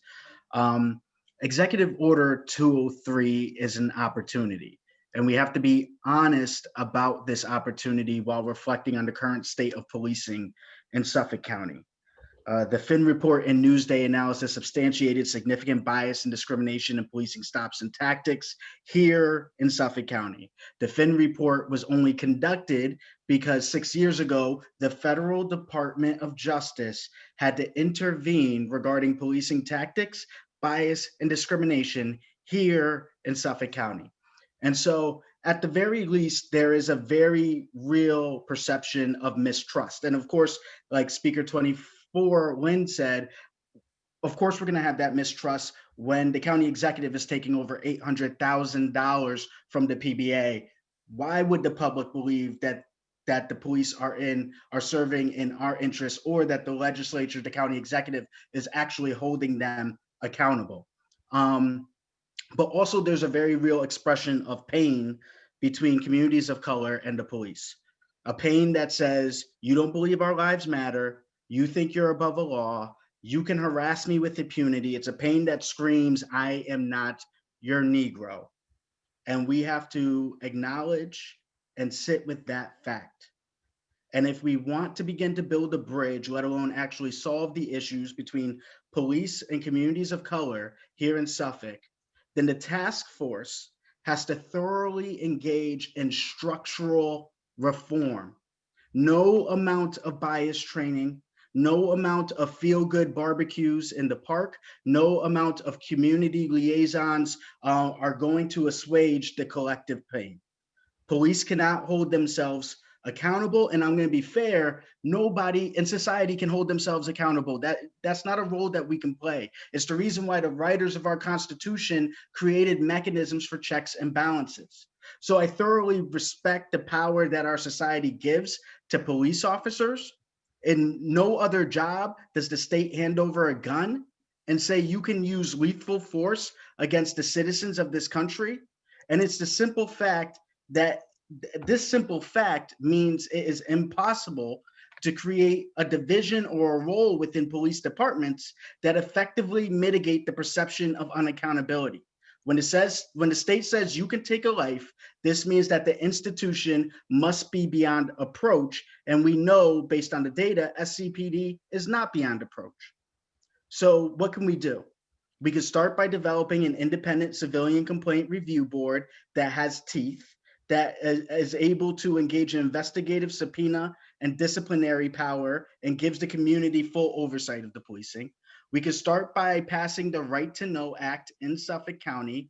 We can ensure that officers being investigated for the use of force misconduct is put on restrictive duty until an investigation ends. And we can also work to be actively over transparent. I know Deanna had mentioned things about data transparency. We're looking for de-identified open sourced data sets for the public and watchdog groups to analyze, and specifically looking for things like raw 911 dispatch data aligned to the full codex of the police codes. I've been on the website and I haven't seen that type of data. And finally, we have to create an institution for continuous improvement, a permanent institution focused on looking at policing and community safety and continually innovating in that area, because this goes way beyond April and it goes way beyond Executive Order 203. Thank you. Thank you, Speaker 29. Speaker 30. Speaker 30. Can you hear me? We sure can. All right, I'm in a unique position here. I'm Rob Trotter. I'm one of the county legislators, and I'm a former cop. And this is very informative. It's very eye-opening in a way. When I was in college, a guy got up in the back of the classroom. I never said much in the class, and he said, "Who would get on a plane if it was 99.99% going to make it to its destination?" And everyone raised their hand. And he went on to say that that means 500 flights a day would crash into the ground. There'd be no such thing as air travel. And I thought about that for a minute. So let's say out of 2,000 cops, 99.9% of them are good. We're going to have bad cops. There are bad cops, there's bad doctors, there's bad lawyers, but you shouldn't take it out on everyone. There's so many great cops out there. The overwhelming majority of them are great cops. Suffolk County had its share of bad cops. One of them went to federal prison. One of them tried to have me arrested. One of them arrested my friend, my partner. So I hear what you're saying. Absolutely.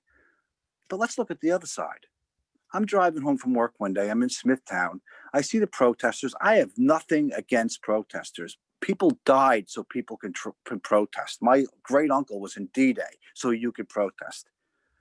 But they were in the middle of the street, and I saw this guy get on all fours, and there's a cop sitting there in traffic, and make pretend he was going to the bathroom on this cop like he was a dog.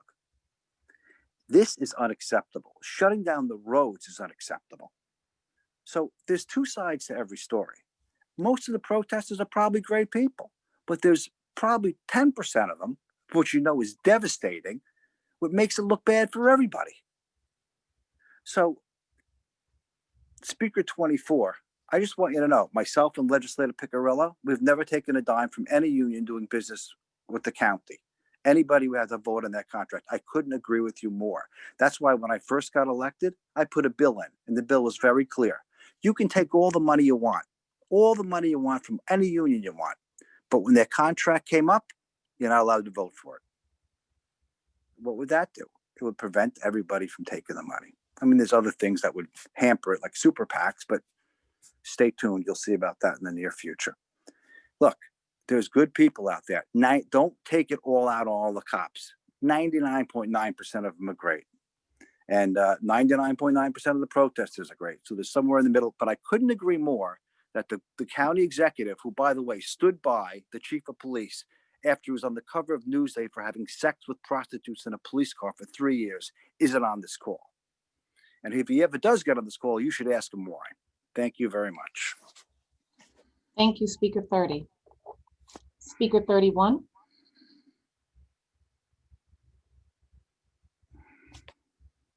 Speaker 31. Last name, Quanah. Yeah, I had to unmute myself. No problem. I want to thank you for having me. I've been, I have the privilege of going at number 31, so I got to listen to a lot of the comments. And I think I just want to address a comment from Speaker 28. He talked a lot about race and white privilege and white supremacy. I'd like to know what white is. Because to a person of color, if we lumped every person of color into one group, they wouldn't appreciate that, because not all people of color experience the same thing. I'm Sicilian. Sicilians, when they came to this country, slept in the slave houses in the South and worked the fields. Am I considered white? Am I lumped into this white supremacist group that people like to say exists out there, and they're out there looking to target people of color? A police officer does not wake up thinking, let me find a person of color, not a white person, cause harm to them, and go home. They wake up saying, I hope I don't have any calls. I hope I don't run into anyone. I hope nobody speeds today. No one blows a light. No one pulls a gun. There's no domestic violence. So I can go home to my wife and kids, or my husband and kids. Hi, honey. I'm on a Zoom call. I think we need to stop dividing people into classes and colors and start talking about culture. 1 second, honey. When I grew up, I was told to address a police officer as sir and ma'am. What would you like me to do? Put my hands on the steering wheel. You want me to get out of the car? Yes, sir. Yes, ma'am. Do what you're told. And there was never a problem.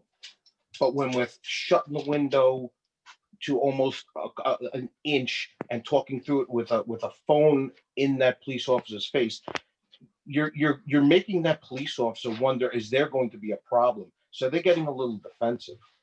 We need to talk about how to have a culture change where parents teach children the cops are not the enemy. The cops are there to help you. Show them respect. They have a very difficult job. They don't know if the call they go on is going to be the last. As Mr. Trotter said earlier, are there bad police officers? Definitely. I served 21 years in the military. I saw some bad officers, but 99.9% of the officers and the enlisted were unbelievable people. During Vietnam, there were a lot of bad things going on. 99% of the people serving over there were honorable. We need to talk about culture and how children are raised to respect the police, because those police officers just want to go home and see their families. They don't want interaction. They don't want collars. They don't want tickets. They just want peace. So let's talk about culture. Let's talk about getting along. Let's talk about showing them some respect. And I think we'll have an easier life here on Long Island. Thank you. Thank you, Speaker 31. There is no interaction back and forth. So Speaker 31 has spoken. Speaker 32, Maria LaMalfa. Yes. Before I start my prepared comments, I would just like to say, when you're accustomed to privilege, equality feels like oppression. Now to my comments. Thank you to the county and to the task force members for putting together these listening sessions. As was said, my name is Maria LaMalfa, pronouns she, her, hers, and I chair the Town of Smithtown Anti-Bias Task Force, which was reactivated last year. And the following suggestions would help us in our work. In addition to updating our resources, we've been trying to build a network of community groups with a common goal of standing up against hate and bias in our town. To date, we have connected with the faith leaders and school districts within the town. We would appreciate the opportunity to also partner with the 4th Precinct, as being on the same page is key to helping us fight bias and hate in our community. In addition, although we receive a report from the Hate Crimes Unit at the monthly Suffolk County Interfaith Anti-Bias Task Force meetings, it would be most helpful to the Smithtown Task Force if we could find out the number and types of possible bias hate incidents that occur within our town, but do not get forwarded to the Hate Crimes Unit. We are looking for trends that may be indicated by the raw number and type of incidents. For example, last week I was forwarded a photo taken by a woman of a backward swastika drawn in chalk on the sidewalk of a local shopping center. The woman did not know where to report this, so she called Smithtown Public Safety. So I'm not sure of the disposition of this incident, but it would be very useful for us to know how many such incidents are received each month for the town of Smithtown, broken down by protected class such as race, religion, LGBTQ status, etc. Even if these incidents are not forwarded to the Suffolk County PD Hate Crimes Unit. More data would help us in our mission of providing the correct resources and educational opportunities to the community. Thank you to the citizens who have been contributing excellent and very thoughtful comments here tonight. Thank you for allowing me to speak. These sessions have been very constructive. And thank you again to the task force for committing to this massive but very important undertaking. Thank you very much, Speaker 32. Speaker 33.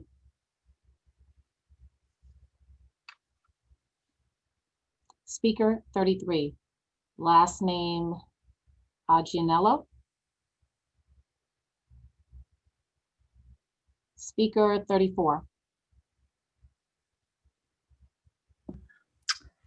Hello.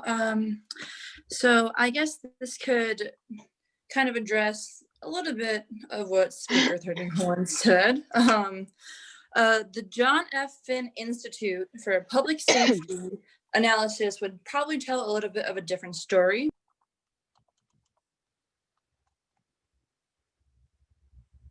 Are you still here, Speaker 34? Yes, I'm sorry. Can you hear me? Said John Finn tell a different story. So you went in and out a little bit. Oh, I'm sorry. Okay. The John Finn Institute for Public Safety, the analysis of traffic stops by Suffolk County Police shows the data of traffic stops between March 5th, 2018 and March 4th, 2019.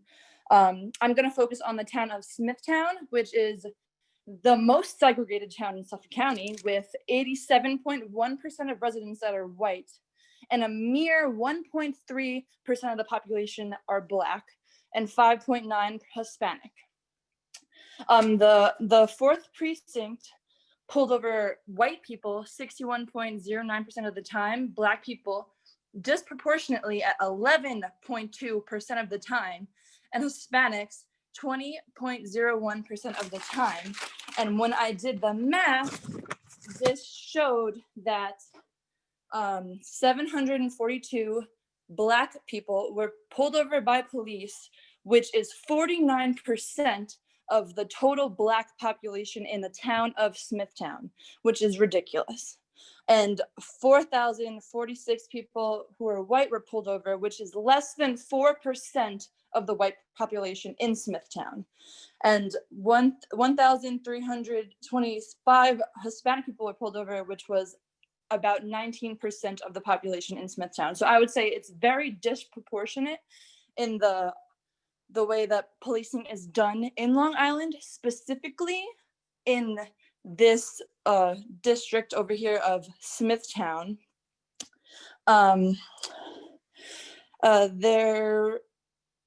Sorry, one second. I'm not understanding why from this data of 2018 to 2019, it is showing that we are actually regressing with the way we're trying to, the policing and how it's not being equally represented in our communities.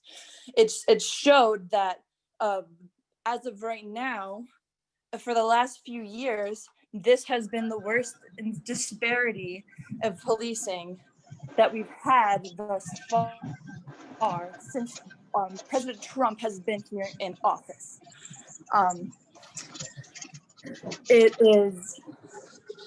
It's disgusting, quite honestly. I believe there is a problem, and what police are going, I'm sorry.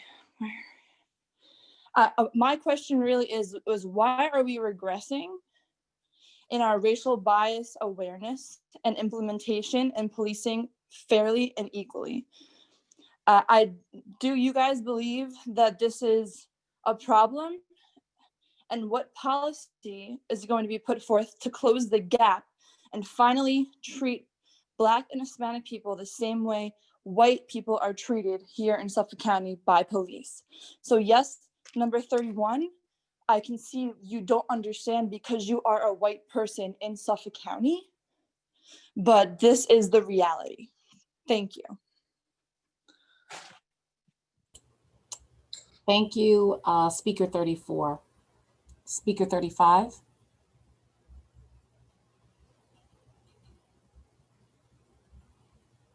Speaker 35, last name Bowman. Yes, good evening, everyone. Good evening. I would like to thank y'all for opening up this forum. It has been very, very, very informative. I am a graduate of New Hour Women and Children.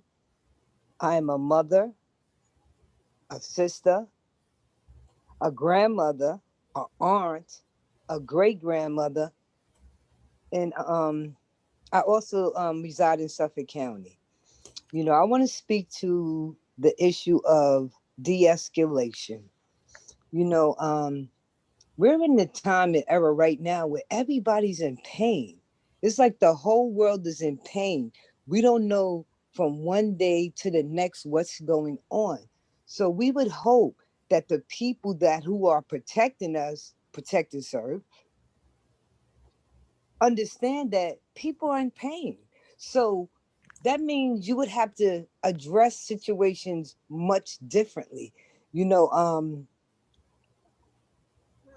I respect the police department, and I mean, they have a job to do, but, I just think they need more information on the job they need to do. I worked in the mental health field, and they gave us training. They gave us training on how to work with these people with issues. And today, because of what's going on in the world, there's a lot of people suffering from different things. So I think it's important that our police officers get the training they need, get the help they need, so we don't have to go through what we're going through. The reality, life is different for Black and white, and we need to really look at that. That's a fact. My walk, my son's walk, my son's walk, my grandson's walk, my nephew's walk, it's not like every man's walk every day. And we need to just say that's the truth and move on instead of trying to act like it ain't real. It's real and we all know it. So let's just, see it for what it is and move past it and try to make it a better place to live. We're struggling with everything that's going on. We're walking around in masks. How stressful is that? Our kids are doing homeschooling. How stressful is that? And then you call an officer for help, and the first thing they do is draw their gun. We got to do better. All around, we got to do better. Thank you so much. Have a blessed evening. Thank you, Speaker 35. Speaker 36. Speaker 36. Hi, can you hear me? We sure can. Great, thank you. I appreciate you having this and didn't really know what to say, so I've been listening and have a number of different thoughts that 3 minutes wouldn't be long enough for probably to gather thoughts, etc. But I'll start here. Number one, yeah, the PBA, Suffolk County, go visit their Facebook page. Now that new racist, anti-Semitic group they're part of, go follow that one too.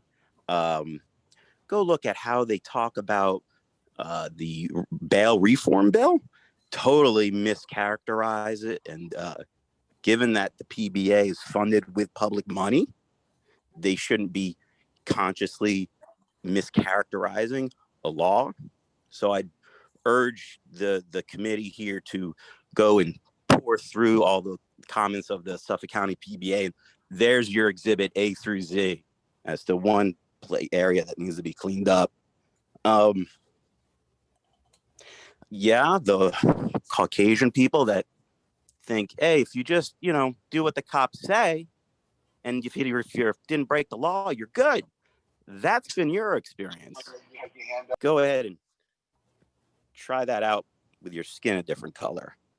And then finally, I guess I have to bring this up, but the legislator talking earlier, who's a police officer, was a police officer. I mean, my takeaway was, hey, listen, there's going to be bad apples. There was that guy in my class that made that comment when I was a kid, made me think. And hey, 99% of them are good. So, think about them, not the bad apples. So I would, and hey, by the way, protesters, you guys, there's a bunch of you bad guys too. I saw one pretending to urinate like a dog on a police officer. That got me thinking. I would urge that legislator to go video the police officer whose knee was compressed on that good man George Floyd's neck, who apparently tried to pass on a $20 counterfeit bill. Legislator, do you know what happened there? It's a lot worse than pretending to pee on a cop. Let's look inward, police officers. Let's think to ourselves, why are people so angry with us? And reflect inward. But getting back to the main point here is if the PBA is going to keep giving $843,000 to the county exec. Also, that legislator earlier said, and I quote, I don't take any money from any union doing business with this county. No unions do business with the county. They give money to politicians in exchange for helping them to continue to bloat their pensions, scat money, salaries, etc. So look inward and the conversation continues. Thank you. Thank you, Speaker 36. Speaker 37. Speaker 37, last name Lansbury. Speaker 37. Okay, there were about 5 speakers who did not respond, so I just want to ensure we'll take the opportunity to go back through the speaker list. Speaker 4, Marchetta. She's my sister and she's here. Do you mind just letting me grab her for a second? Sure. She's gonna yield her time to Dr. Johnson anyway. We're not going to yield time at this point in time because I have other speakers to speak, and then at the end we can do that. All right, then I'll wait till the end. Thank you. Speaker 6, Erin Dunn. Speaker 10, last name Felton. Speaker 11, last name Ozole. Speaker 12, last name La.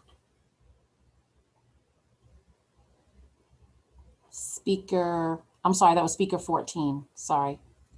Speaker 15, Portella, last name Portella.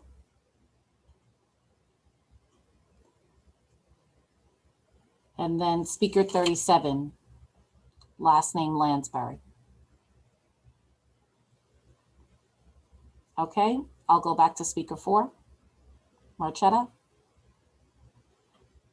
Can I yield my time to Dr. Johnson?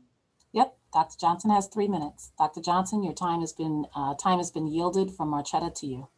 Okay, I just wanted to make sure I'm a historian. I'm a specialist, so I want to break down for the gentleman who questioned about what whiteness is or why I keep mentioning it, a privilege. Whiteness is so race, the concept of race is a social hierarchy, right? A system, social hierarchical system, right? It's a man-made idea created to create the structure, created by Western Europeans, white people, to create a structure to privilege them, right? To give them the benefits in society. Racism is prejudice plus institutional power to control someone's life outcomes and destiny. So when you ask the question about what is all this white talk and whiteness and racist talk, it is actually a system that was built in from the time that this country was created. I posted an article title in the chat so that you can research it. This is not a thing that I created.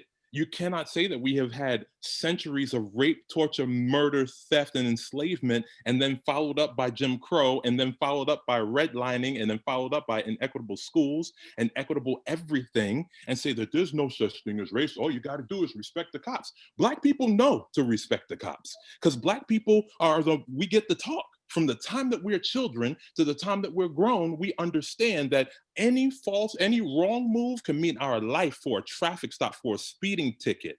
The number 1 killer of those blue lives that you cherish so much, that job, are white men.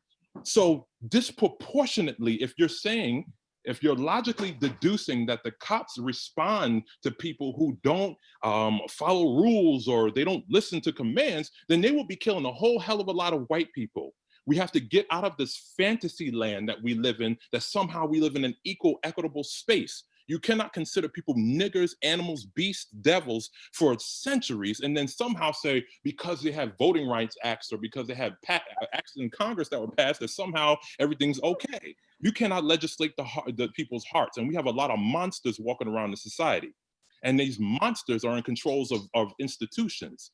So I just want to make sure that we're clear on that. I want to highlight, I'm a historian.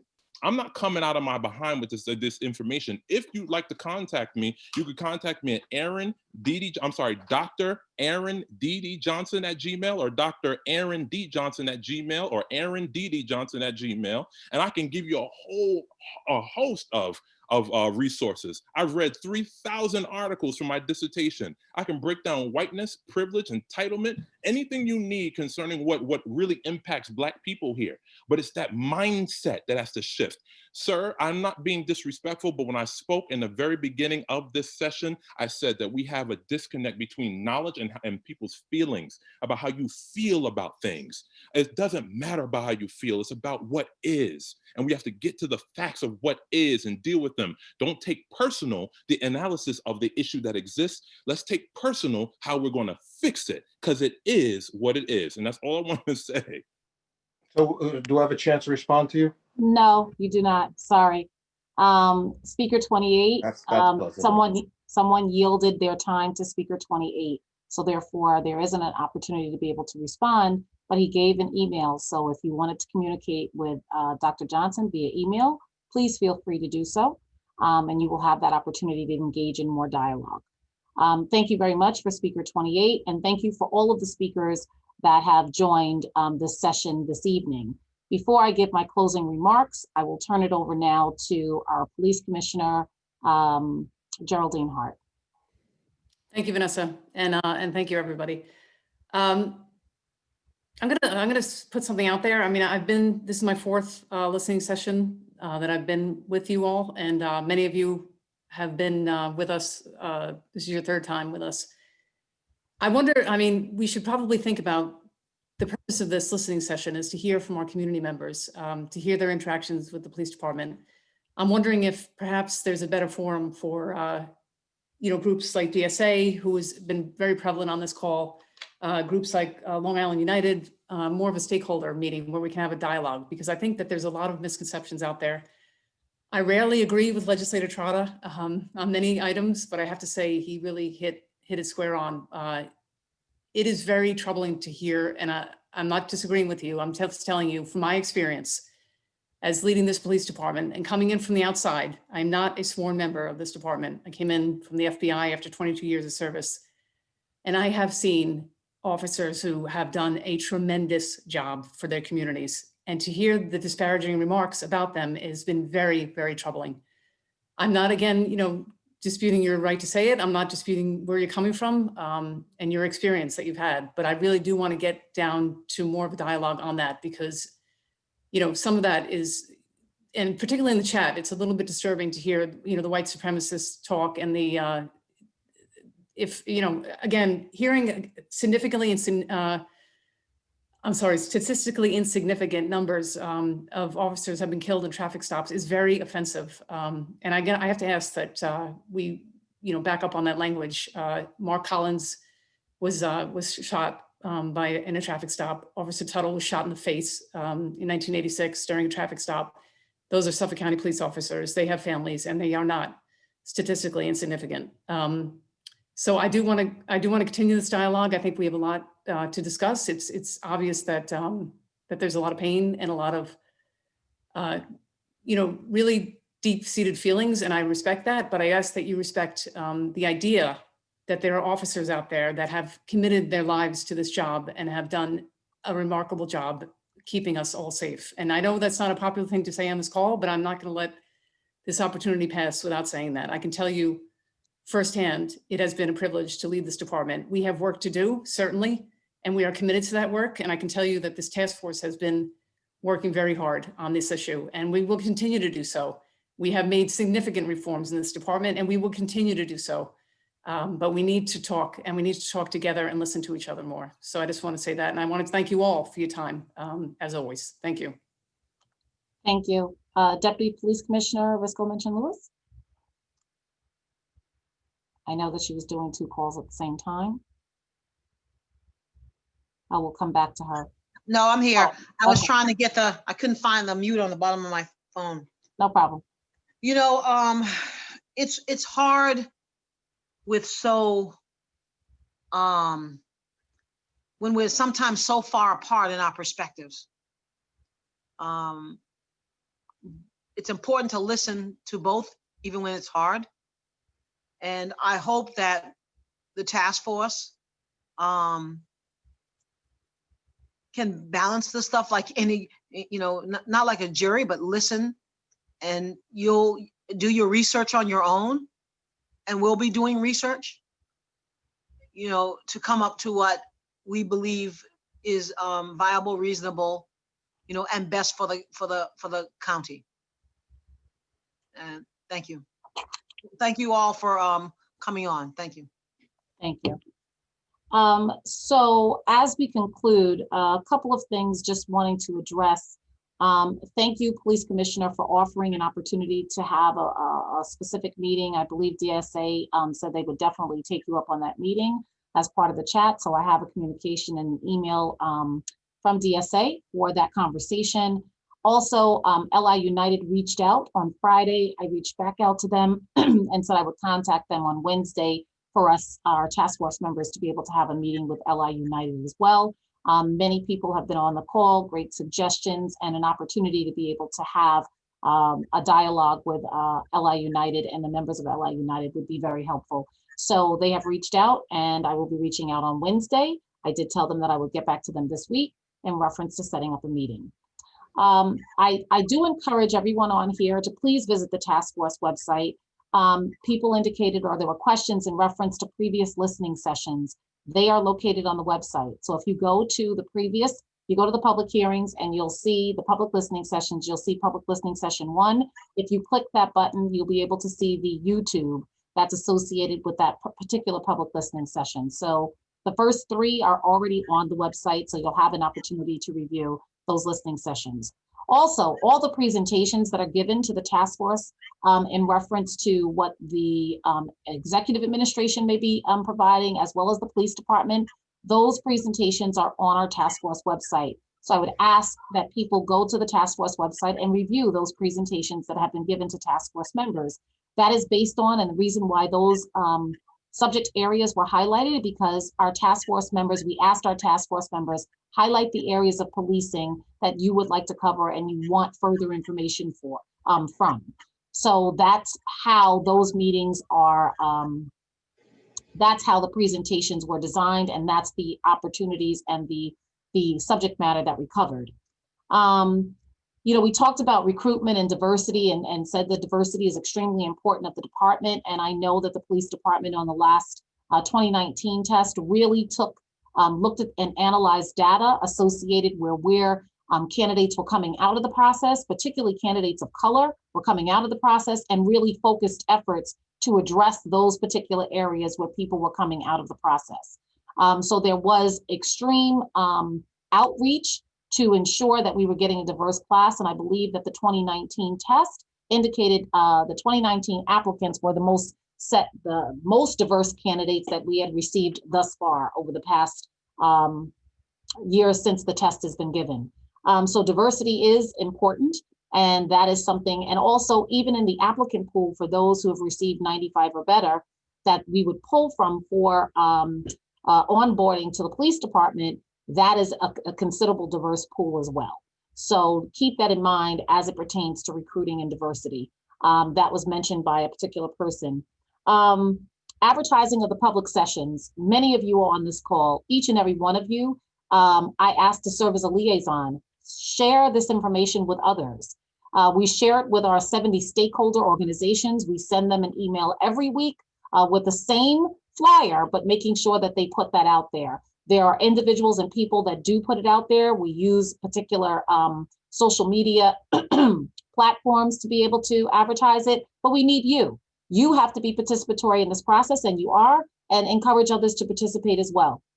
So we appreciate the work that you're doing, but we need you to continue to be a liaison and continue to push the information out there so that as many people as possible can participate in these listening sessions. There have been many remarks about the county executive and DA Cini being on the call. DA Cini has a representative, of which is a very capable representative of ADA Leslie Anderson, briefing the DA's office, not just the DA, but the DA's office on the work of the task force, which is extremely important. And from the county executive point of view, I am representing as a facilitator. John Kamen is representing as a facilitator, and we have 6 staff that are representing as staff to the task force. Each of these entities or these individuals are briefed. They have the opportunity to review all of the public listening sessions, just as you can review those public listening sessions. However, you also have trusted people within your executive branch that you think can do the work of police reform and reinvention, and that is what we are tasked to do. So I do Thank you for encouraging that the county executive participate or the DA participate. I am the representative and John Kamen is the representative, as well as our staff, to the task force. And we are committed to this work of police reform and reinvention, and also updating and briefing our county executive who gets our task force meetings, as well as our public listening sessions. So I encourage and I thank everyone for joining this call today. Many of you have given amazing suggestions, recommendations. Some of you have shared some very heartfelt stories that we know were troublesome, may have been troublesome to share, but you chose to share it anyway. You chose to allow your voice to be heard, and that is extremely important. As we are engaged in, we have 4 more task force meetings. As we are engaged in that work, I ask that if people are on the call, be respectful of those that are speaking. We are here for equitable, fair, and just policing within Suffolk County, and we as people need to be equitable and fair to each other. So I ask you to continue to be respectful of individuals who are sharing their ideology and thought process. It may not be yours, and fully understand that. But just because something is not an ideology that you don't possess does not mean that that person cannot speak or that person cannot have a voice. So I ask you to just keep that in mind as well. If we can go to the slides at this point in time, I just want to remind there are certain individuals, the PowerPoint slides, if we can go to those now.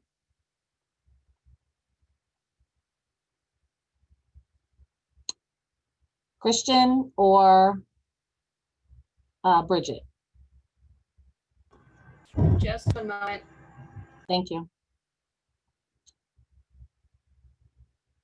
So as we are concluding, we have 4 more meetings that are going to be taking place. Our next task force meeting, next public listening session is for the 5th precinct. As soon as she gets the PowerPoint up, we'll have the opportunity to be able to give you those dates. They are on the flyers that you have received. So Bridget, are we there yet?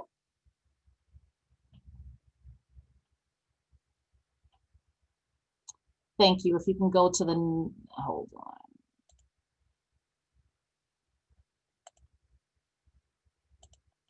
Thank you. Next slide. So our next public hearings are taking place Tuesday, December 1st is our next one. That is the town of Islip, 5th precinct. Wednesday, December 9th, town of Brookhaven, 6th precinct. Tuesday, December 15th, town of Brookhaven, 7th precinct. And Monday, the 21st, the East End towns. Realize that the East End is not under the auspice of our policing district, but we wanted to have the opportunity for people on the East End to be able to have the opportunity to provide comment, because while they may live on the East End, they are traveling through the entire span of the county. So their voices need to be heard as well. The next slide, please. So many of you have talked about our design of this public listening session was to listen from you, for you to provide comments, suggestions, recommendations, and stories and experiences as it pertains to policing in Suffolk County. However, you always have the opportunity to attend your Suffolk County Police Department community meetings, where you will have the opportunity to be able to dialogue back and forth. You can ask specific questions in reference to policing within your communities. You can provide comments, you can provide positive or negative, but you have the opportunity to be able to engage in dialogue. So our 1st precinct, next meeting is December 3rd, 2nd precinct, the next meeting is December 1st, 3rd precinct is December 1st, 4th precinct is December 1st, 5th precinct is December 8th, 6th precinct is December 8th, and 7th precinct is December 8th as well. Our next slide, please. And I would encourage all to please participate in all of those opportunities. At the end of the day, we need everybody to be part of this process. It is a collaborative process where we needed to reach out to everyone. So if you have information, many of you talked about research, some of you put the links in the chat. I have copied those links and have saved them. However, if there's particular information that you want to share with task force members, please feel free to do so at public.input@suffolkcountiny.gov. And once again, I encourage you all to visit our police reform task force. Once again, thank you all for taking time out of your day to spend with us. Thank you for providing your suggestions, recommendations, and stories. And even though they may have been painful, we thank you for the opportunity to come forward. I also ask you to share this information with others that you know for the next task force meetings. So with that being said, I thank you all. Blessings for this evening. I hope you all have a great evening and take care. Thank you so much and have a great evening.